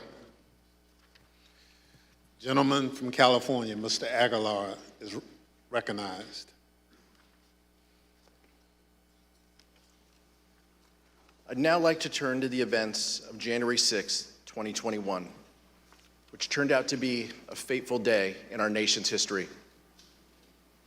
Despite the fact that the Vice President consistently told the President that he did not have and would not want the power to decide the outcome of the presidential election, Donald Trump continued to pressure the Vice President, both publicly and privately. As you will hear, things reached a boiling point on January 6th, and the consequences were disastrous. In the middle of the night, on January 5th, into the morning of the 6th, around 1 a.m., President Trump tweeted at the Vice President, meaning that the comments in response to the President's tweet would also show up on the Vice President's Twitter feed.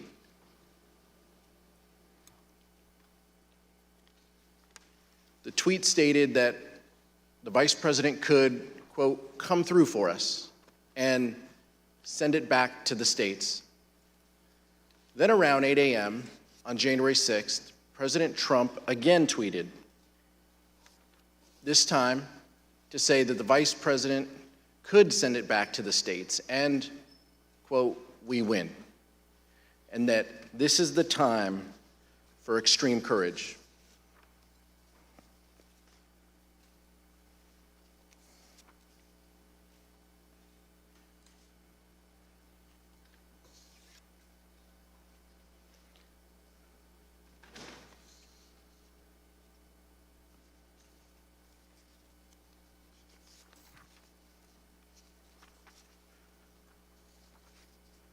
Mr. Short told us during his deposition that the Vice President started a meeting on January 6th in prayer. Here is what Mr. Short said. You arrived at the Vice President's residence. As would often be the case, I recall that knowing it would be an important day, we gathered in prayer, and often that would be something the staff member would lead. So it would have just been at that time, I believe, the Vice President, myself, Greg, and Chris, and we would have just asked for guidance and wisdom, knowing that the day was going to be a challenging one. Mr. Jacob, did you go to the Vice President's residences on the morning of January 6th? Yes. Who else was with you? Mark Short, Devin O'Malley, our communications director, and Chris Hodgson, our legislative affairs director. And did the Vice President have a call with the President that morning? He did. Were you with the Vice President during the call? So we had been putting the Vice President had finalized his statement overnight. We were in the process of proofing it so that we could get that out. And we were told that a call had come in from the President. The Vice President stepped out of the room to take that call, and no staff went with him. The President had several family members with him in the Oval that morning for that call. I'd like to show you what they and others told the Select Committee about that call, along with never-before-seen photographs of the President on that call from the National Archives. When I got in, somebody called me and said that the family and others were in the Oval, and do I want to come up? So I went upstairs. And who do you recall being in the Oval Office? Don Jr., Eric, Laura, Kimberly, I believe Meadows was there. At some point, Ivanka came in. It wasn't a specific, formal discussion. It was very sort of loose and casual. So then you said at some point there's a telephone conversation between the President and the Vice President, is that correct? Yes. When I entered the office the second time, he was on the telephone with who I later found out to be was the Vice President. Could you hear the Vice President or only hear the President's end? Only hear the President's end. But at some point, it started off as a calmer tone and everything, and then became heated. The conversation was pretty heated. I think till it became somewhat, louder tone, I don't think anyone was paying attention to it initially. Did you hear any part of the phone call, even if just the end that the president was speaking from? I did, yes. All right, and what'd you hear? So as I was dropping off the note, I remember hearing the word wimp. Either he called him a wimp. I don't remember if he said, you are a wimp, you'll be a wimp. Wimp is the word I remember. It's also been reported that the president said to the vice president that something to the effect of, you don't have the courage to make a hard decision. Words, I don't remember exactly either, but something like that, yeah. You're not tough enough to make the call. It was a different tone than I'd heard him take with the vice president before. Did Ms. Trump share with you any more details about what had happened, or any details about what had happened in the Oval Office that morning? That her dad had just had an upsetting conversation with the vice president. Do you recall anything about her demeanor, either during the meeting or when you encountered her in Dan Scavino's office? I don't remember specifically. I mean, I think she was uncomfortable over the fact that there was obviously that type of interaction between the two of them. Something to the effect, the wording's wrong. I made the wrong decision 4 or 5 years ago. And the word that she relayed to that the president called the vice president, I apologize for being impolite, but do you remember what she said her father called him? The P word.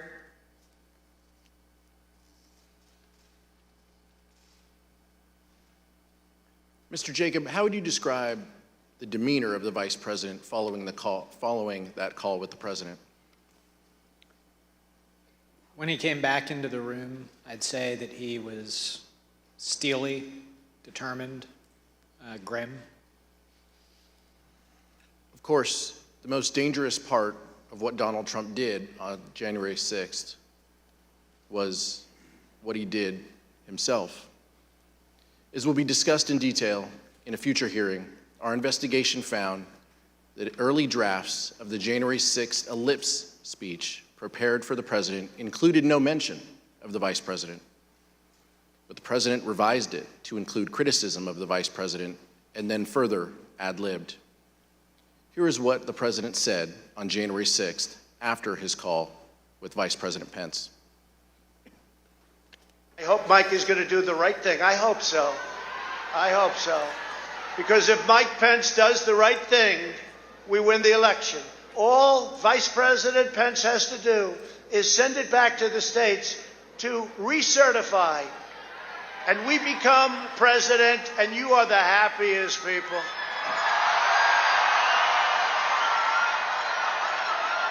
And I just spoke to Mike. I said, Mike, that doesn't take courage.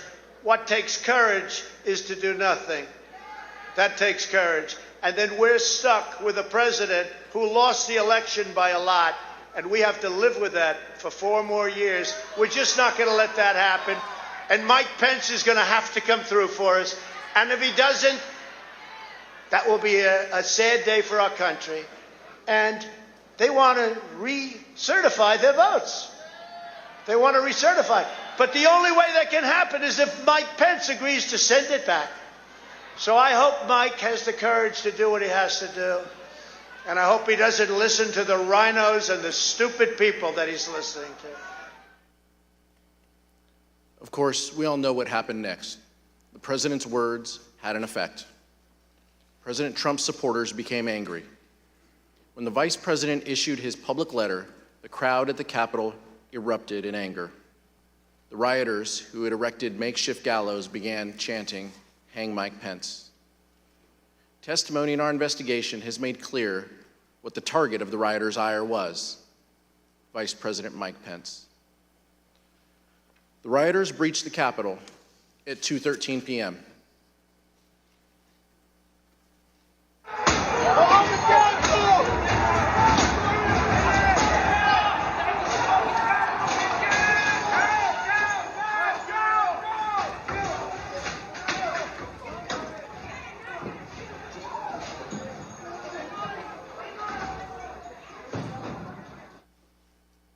Now let's take a look at what was going on at the White House at this time.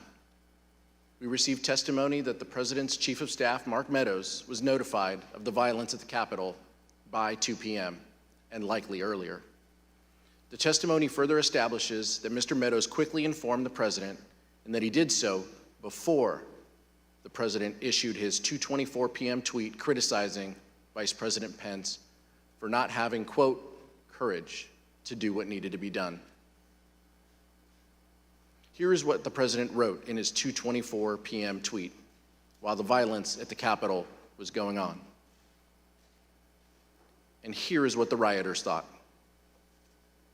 Nothing but a traitor, and he deserves to burn with the rest of them. So it's all escalated after Pence. What happened to Pence? Pence didn't do what we wanted. Pence voted against Trump. Okay, and that's when all this started? Yep, that's when we marched on the Capitol. We've been shot at with rubber bullets, tear gas. We just heard that Mike Pence is not going to reject any fraudulent elector votes. That's right. You heard it here first. Mike Pence has betrayed the United States of America. Fuck you, Mike Pence. Mike Pence has betrayed this president, and he has betrayed the people of the United States, and we will never, ever forget. It's real simple. Pence betrayed us, which apparently everybody knew he was going to, and the president mentioned it like 5 times when he talked. You can go back and watch the president's video. This is our capital. Let's be respectful to him. There's 4 million people coming in, so there's a lot of control. We love you guys. We love the cops. It's only a matter of time. Justice is coming. Although the President's Chief of Staff, Mark Meadows, has refused to testify before this committee, Mr. Meadows' aide, Ben Williamson, and White House Deputy Press Secretary Sarah Matthews testified that Mr. Meadows went to the dining room near the Oval Office to tell the President about the violence at the Capitol before the President's 2:24 p.m. tweet. In future hearings, you'll hear more about exactly what was happening in the White House at that time. But here is what some White House staff told the Select Committee. Do you know where he went? Yes, I followed him down the hallway, and I followed him into the outer Oval corridor, which is the hallway between the Oval Office hallway and the outer Oval section of the Oval Office. I followed him into that little corridor hallway. I saw him walk into outer Oval. I maybe took a step into outer Oval and then left. And I don't know where he went outside of that, but it looked like he was headed in the direction of the Oval Office. You know, we had all talked about at that point about how it was bad and the, situation was getting out of hand. And I know Ben Williamson and I were conferring, and we thought that the president needed to tweet something immediately. And I think when Kaylee gave us that order of don't say anything to the media, I told her that I thought the president needed to tweet something. And then I remember getting a notification on my phone, and I was sitting in a room with Roma and Ben, and we all got a notification. So we knew it was a tweet from the president, and we looked down, and it was a tweet about Mike Pence. I believe I had sent him a text saying that we may want to put out some sort of statement because the situation was getting a little hairy over at the Capitol. And then it was common for, after I would text him, I would just go down and see him in person. You went down to speak with Mark Meadows after this. What was that conversation? Very brief. I went down and told him the same thing I have in the text that I can recall. And I don't remember anything that was said between us other than I told him that. And to my recollection, he immediately got up and left his office. Our investigation found that immediately after the president's 2:24 p.m. tweet, the crowds both outside the Capitol and inside the Capitol surged. The crowds inside the Capitol were able to overwhelm the law enforcement presence, and the vice president was quickly evacuated from his ceremonial Senate office to a secure location within the Capitol complex.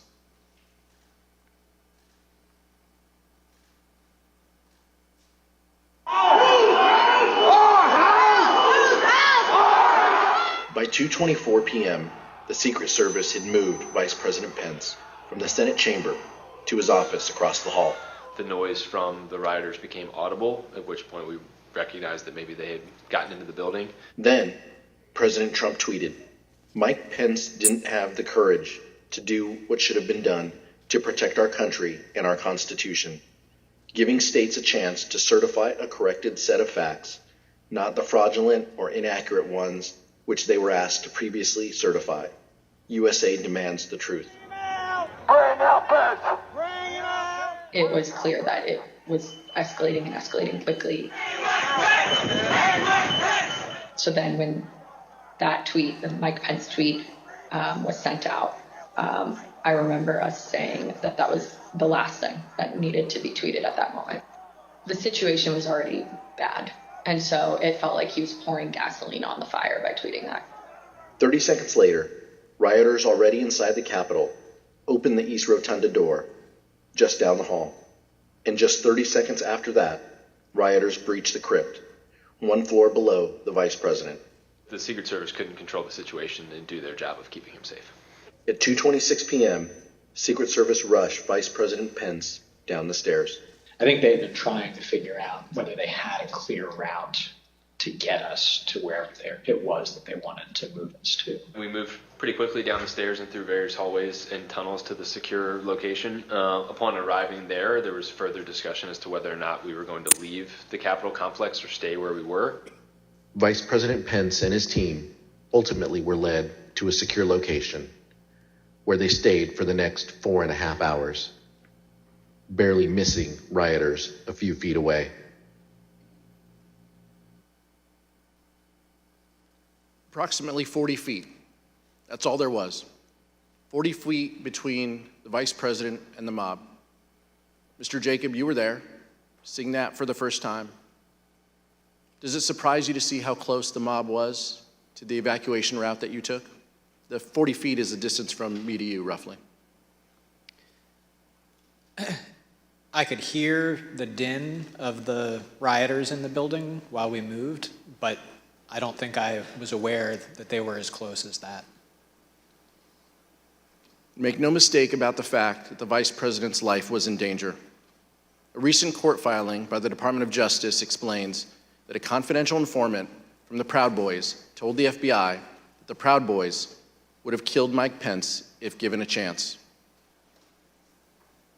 This witness, whom the FBI affidavit refers to as W1, stated that other members of the group talked about things they did that day, and they said that anyone they got their hands on, they would have killed, including Nancy Pelosi.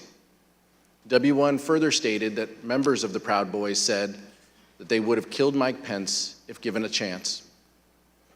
We understand that congressional leaders and others were evacuated from the Capitol complex during the attack. We'd like to show you what happened after the vice president was evacuated from the Senate. Select Committee has obtained never-before-seen photos from the National Archives that show Vice President Pence sheltering in a secure underground location as rioters overwhelmed the Capitol. At 4:19 p.m., Vice President Pence is seen looking at a tweet the president had just sent, a tweet asking the rioters to leave the Capitol. After 4.5 hours spent on working to restore order, the Vice President returned to the Senate floor to continue the certification of electors.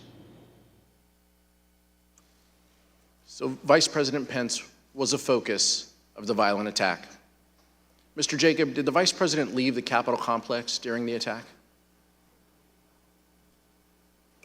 He did not. Can you please explain why the Vice President refused to leave the Capitol complex? When we got down to the secure location, Secret Service directed us to get into the cars, which I did. And then I noticed that the Vice President had not. So I got out of the car that I had gotten into, and I understood that the Vice President had refused to get into the car. The head of his Secret Service detail, Tim, had said, "I assure you we're not going to drive out of the building without your permission." And the Vice President had said something to the effect of, "Tim, I know you, I trust you, but you're not the one behind the wheel." And the Vice President did not want to take any chance that the world would see the Vice President of the United States fleeing the United States Capitol. He was determined that we would complete the work that we had set out to do that day, that it was his constitutional duty to see through, and that the rioters who had breached the Capitol would not have the satisfaction of disrupting the proceedings beyond the day on which they were supposed to be completed. Let me see if I understand this right. You were told to get in the cars, and how many of the Vice President's staff got in the cars while he did not? Most of us. During our investigation, we received testimony that while the Vice President was in a secure location within the Capitol complex, he continued the business of government.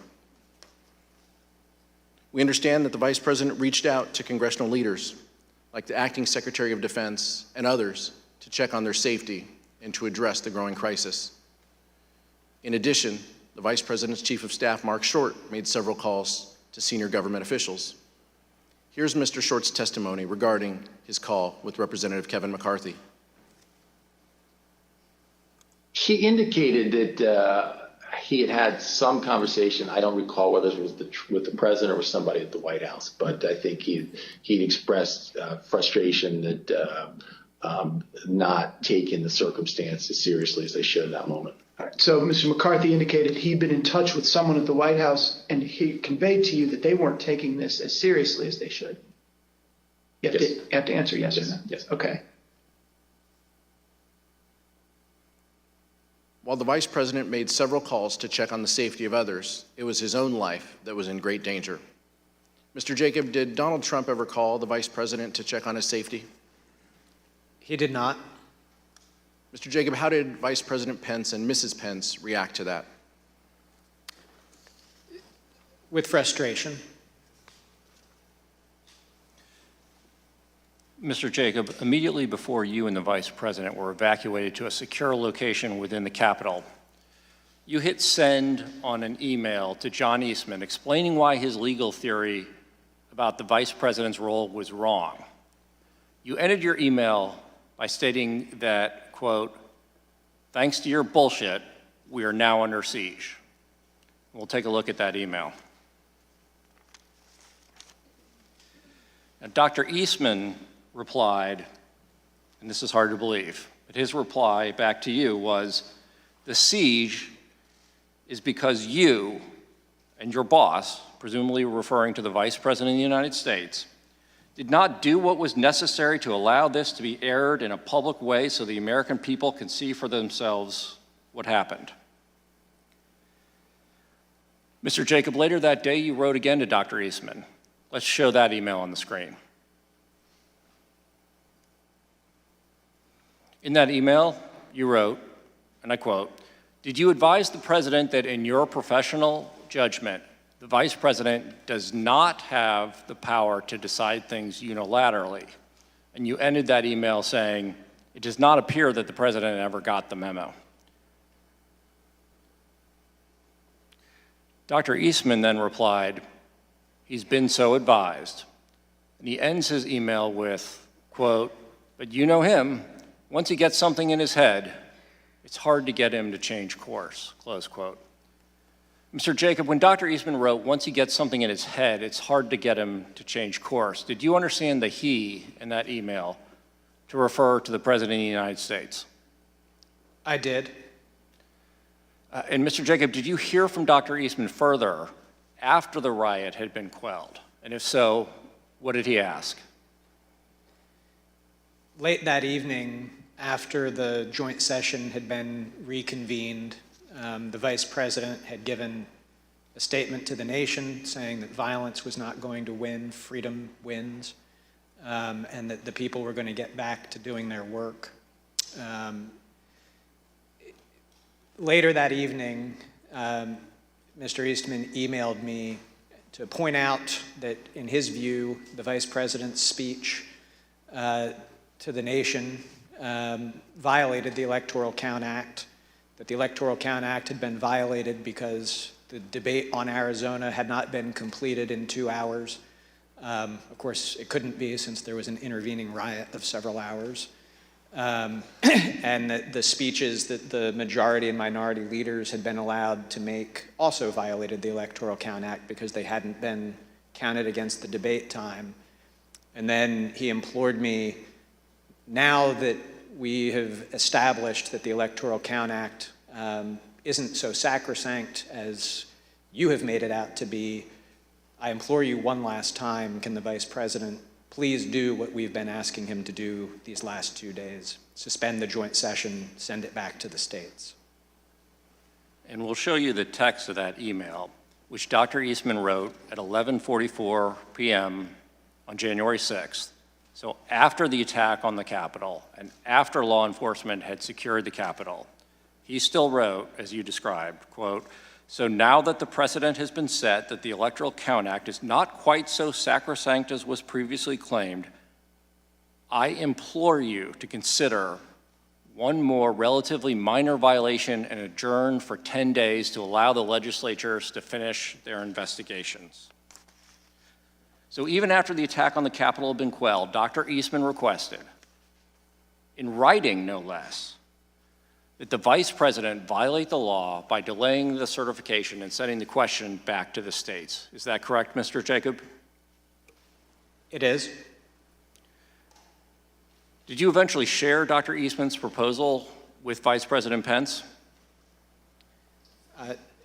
Not right at that time, because the Vice President was completing the work that it was his duty to do.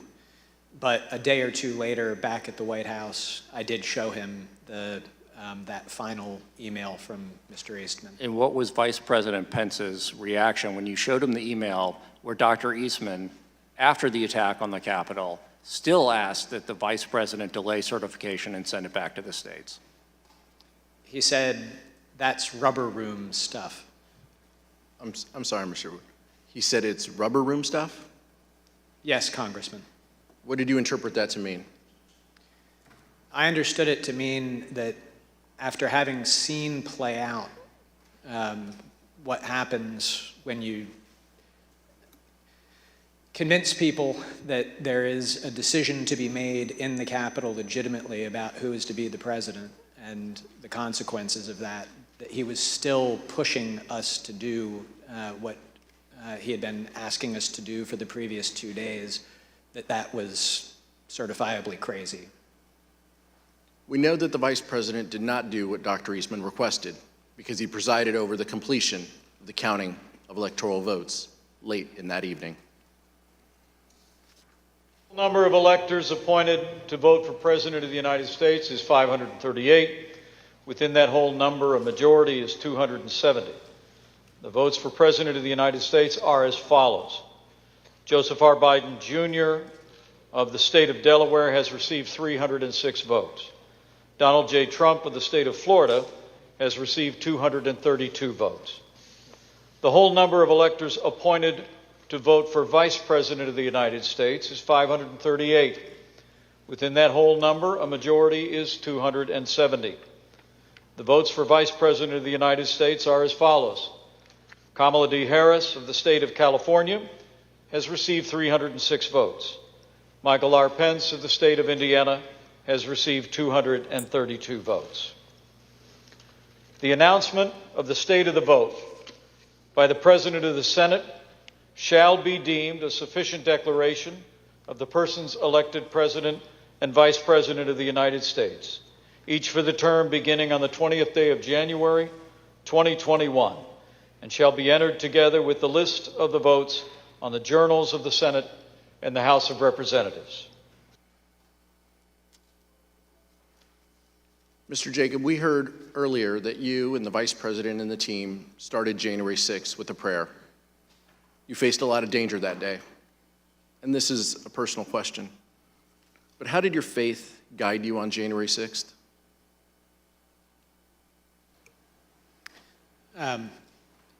My faith really sustained me through it. I, down in the secure location, pulled out my Bible, read through it, and just took great comfort. Daniel 6 was where I went, and in Daniel 6, Daniel has become the second in command of Babylon, a pagan nation, but he completely faithfully serves. He refuses an order from the king that he cannot follow, and he does his duty consistent with his oath to God. And I felt that that's what had played out that day. It spoke to you. Yes. At the end of the day, Mark Short sent the Vice President a text message with a Bible verse. Here's what he told the Select Committee.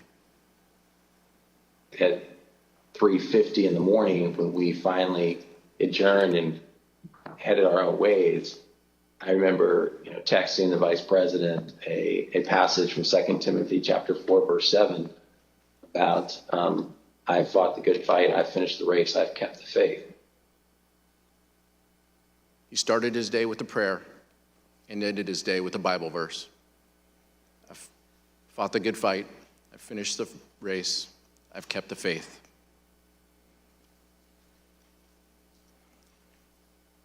White House Attorney Eric Hirschman testified that the next day, January 7th, he received a call from Dr. Eastman. Here is Mr. Hirschman's account of that call. The day after,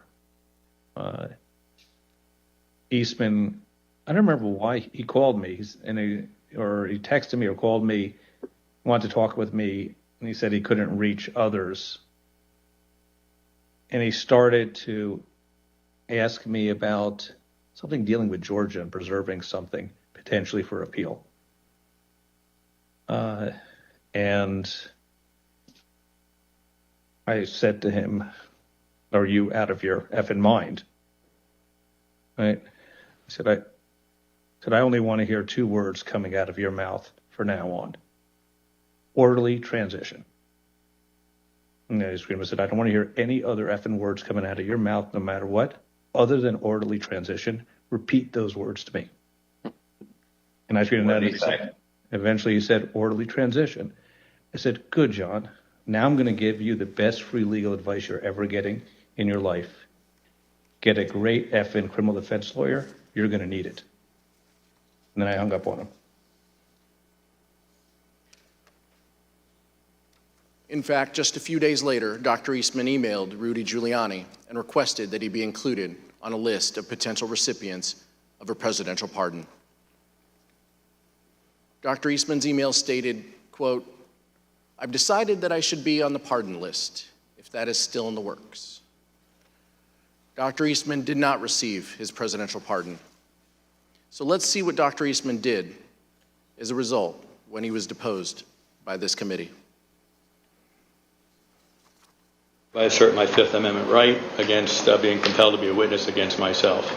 Did the Trump legal team ask you to prepare a memorandum regarding the Vice President's role in the counting of electoral votes at the joint session of Congress on January 6, 2021? Yeah.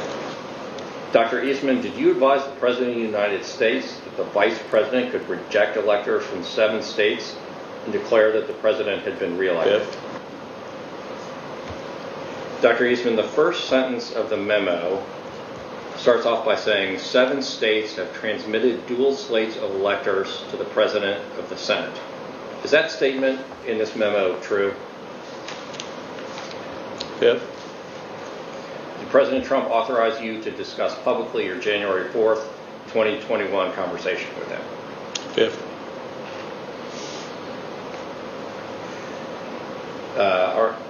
So is it your position that you can discuss in the media direct conversations you had with the President of the United States, but you will not discuss those same conversations with this committee? Fifth. Dr. Eastman pled the fifth 100 times. Finally, let's hear from a federal court judge, the only one to date who has opined on whether the president was involved in criminal activity. Page 36 of Judge Carter's ruling says, quote, based on the evidence, the court finds it more likely than not that President Trump corruptly attempted to obstruct the joint session of Congress on January 6, 2021. Page 40 of the ruling says, quote, based on the evidence, the court finds that it is more likely than not that President Trump and Dr. Eastman dishonestly conspired to obstruct the joint session of Congress on January 6, 2021. And page 44, Dr. Eastman and President Trump launched a campaign to overturn a democratic election, an action unprecedented in American history. Their campaign was not confined to the ivory tower. It was a coup in search of a legal theory.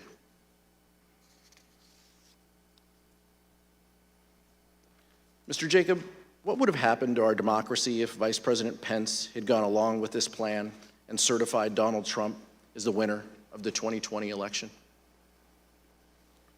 So there would have been short-term and long-term effects. The short-term I previously described, a constitutional jump ball situation, political chaos in Washington, lawsuits, and who knows what happening in the streets. And you would have had the Vice President of the United States having declared that the outcomes of these state elections were incorrect. So for all of those reasons, there would have been significant short-term consequences. But in the long term, we would have established a situation where a vice president would have asserted that one person could have the authority to determine the outcome of an election, which is antithetical to everything in our democracy. It's antithetical to the rule of law.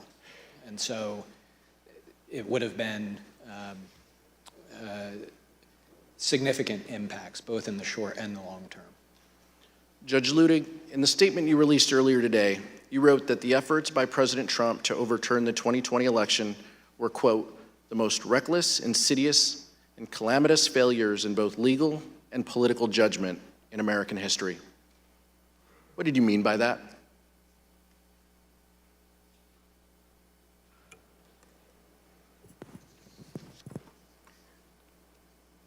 Exactly what I said, Congressman.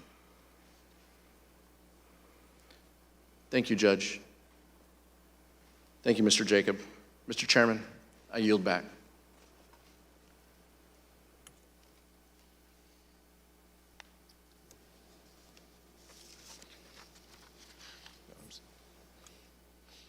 Gentlemen. I'm sorry, Mr. Chairman. I want that back. Mr. Chairman, this was an informative hearing, a powerful hearing. I'm grateful for your leadership and the leadership of the distinguished Vice Chair. Donald Trump knew he lost the 2020 election, but he could not bring himself to participate in the peaceful transfer of power. So he latched on to a scheme that, once again, he knew was illegal. And when the Vice President refused to go along with it, he unleashed a violent mob against him. When we began, I asked how we got to this place. And I think the answer to that question starts with the fact that people in positions of power put their political party before their country. It cannot be allowed to continue. I'll yield back now, Mr. Chairman. Thank you very much. Without objection, the chair recognizes the gentlewoman from Wyoming, Ms. Cheney, for a closing statement. Thank you very much, Mr. Chairman. Thank you to my colleague, Representative Aguilar, and thank you very much to our witnesses today, Mr. Jacob and Judge Ludwig. Thank you for being here with us. We have seen so far in our hearings that President Trump knew that his claims of a stolen election were false. You have seen that he knew that Mike Pence could not legally refuse to count electoral votes. And you have seen what President Trump did to pressure Mike Pence into taking illegal action. Over the course of our next hearings, you will see information about President Trump's efforts, John Eastman efforts, the Trump legal team's efforts to apply pressure to Republican state legislatures, state officials, and others. Judge Carter has recently written, quote, Dr. Eastman's actions in these few weeks indicate that his and President Trump's pressure campaign to stop the electoral count did not end with Vice President Pence. It targeted every tier of federal and state elected officials. We will examine all of those threats, and we will examine the Trump team's determination to transmit materially false electoral slates from multiple states to officials of the executive and legislative branches of our government. We will examine the pressures put on state legislatures to convene to reverse lawful election results. An honorable man receiving the information and advice that Mr. Trump received from his campaign experts and his staff, a man who loved his country more than himself, would have conceded this election. Indeed, we know that a number of President Trump's closest aides urged him to do so. This committee will address all of these issues in greater detail in the coming weeks. Mr. Chairman, I yield back. Young lady yields back. Judge Ludwig and Mr. Jacob, our nation owes you a great debt for your knowledge, integrity, and your loyalty to our Constitution. You and Vice President Pence are exactly the people our nation needed at a critical time. You had the courage to do what was right. In the weeks leading up to January 6th, many people failed this test when they had to choose between their oath to the country or the demands of Donald Trump. But there were others who, like you, stood tall in the face of intimidation and put our democracy first. They include the judges who rejected the bogus claims of election fraud, the senior Justice Department officials who stood up to Donald Trump, and the state officials whom we will hear from at our next hearing. We are deeply grateful to your courage and devotion to our country. There are some who think the danger has passed, that even though there were violence and a corrupt attempt to overturn the presidential election, the system worked. I look at it another way. Our system nearly failed and our democratic foundation destroyed, but for people like you. Judge Ludwig, I want to give you an opportunity to share your thoughts on the ongoing threat. You've written the clear and present danger to our democracy. Now is that former President Donald Trump and other political allies appear prepared to seize the presidency in 2024 if Mr. Trump or one of his anointed candidates is not elected by the American people. What do you mean by this?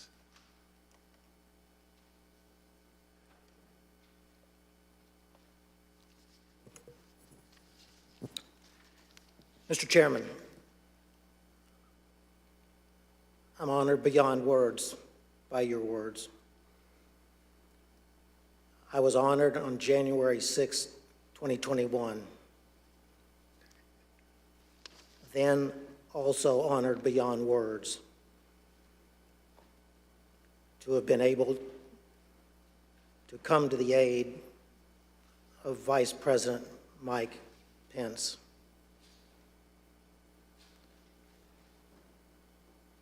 I prayed that day, just like the Vice President prayed that day. I believe we may have prayed the same prayer to the same God. I prayed that same prayer with my wife this morning before I came into these hearings.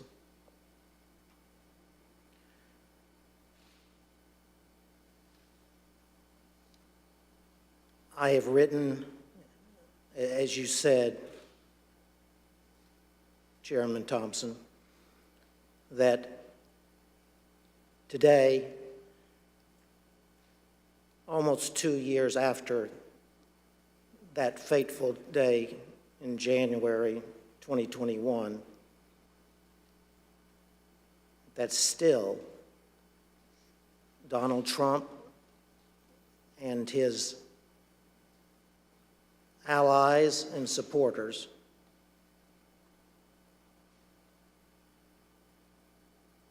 are a clear and present danger to American democracy. That's not because of what happened on January 6th.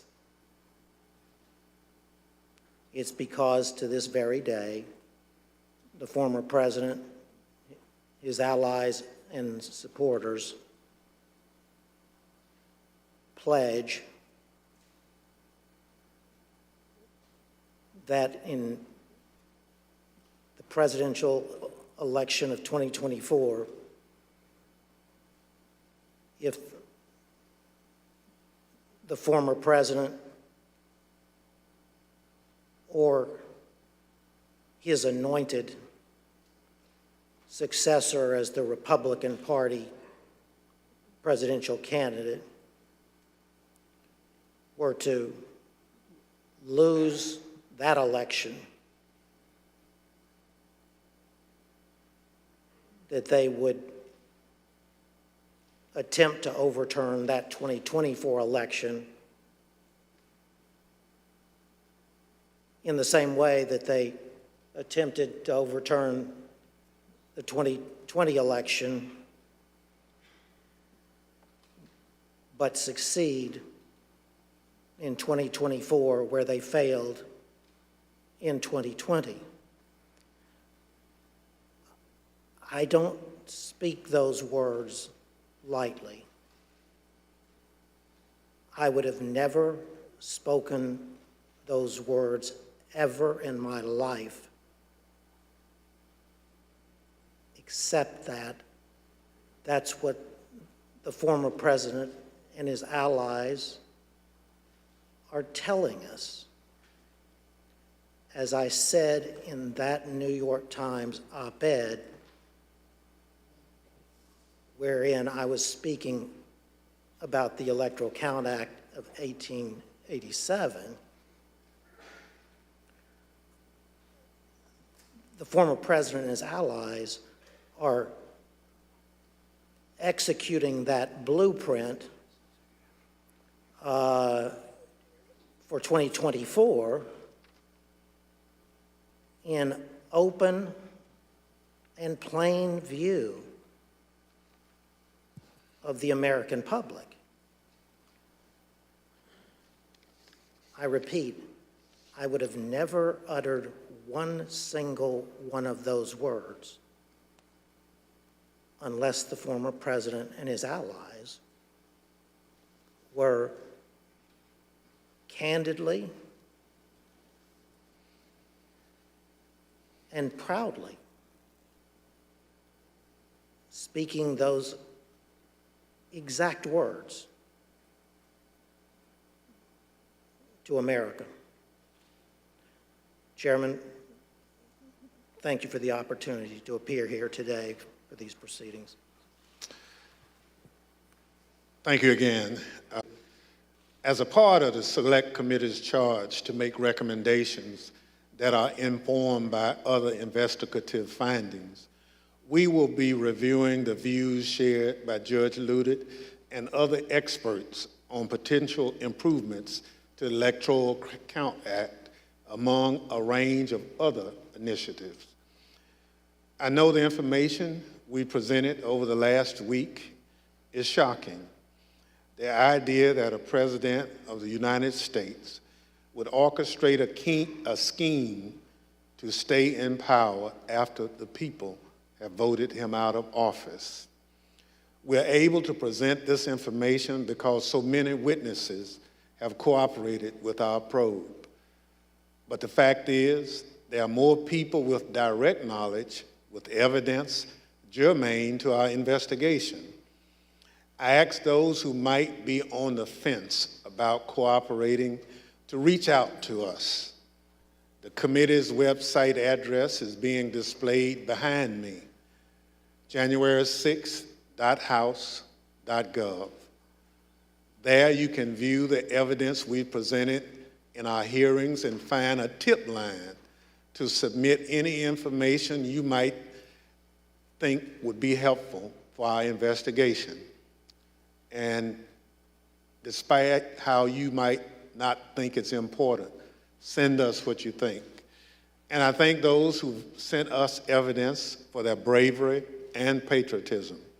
Without objections, members will be permitted 10 business days to submit statements for the record, including opening remarks and additional questions for the witnesses. The chair requests those in the hearing room remain seated until the Capitol Police have escorted members from the room. Without objection, the committee stands adjourned.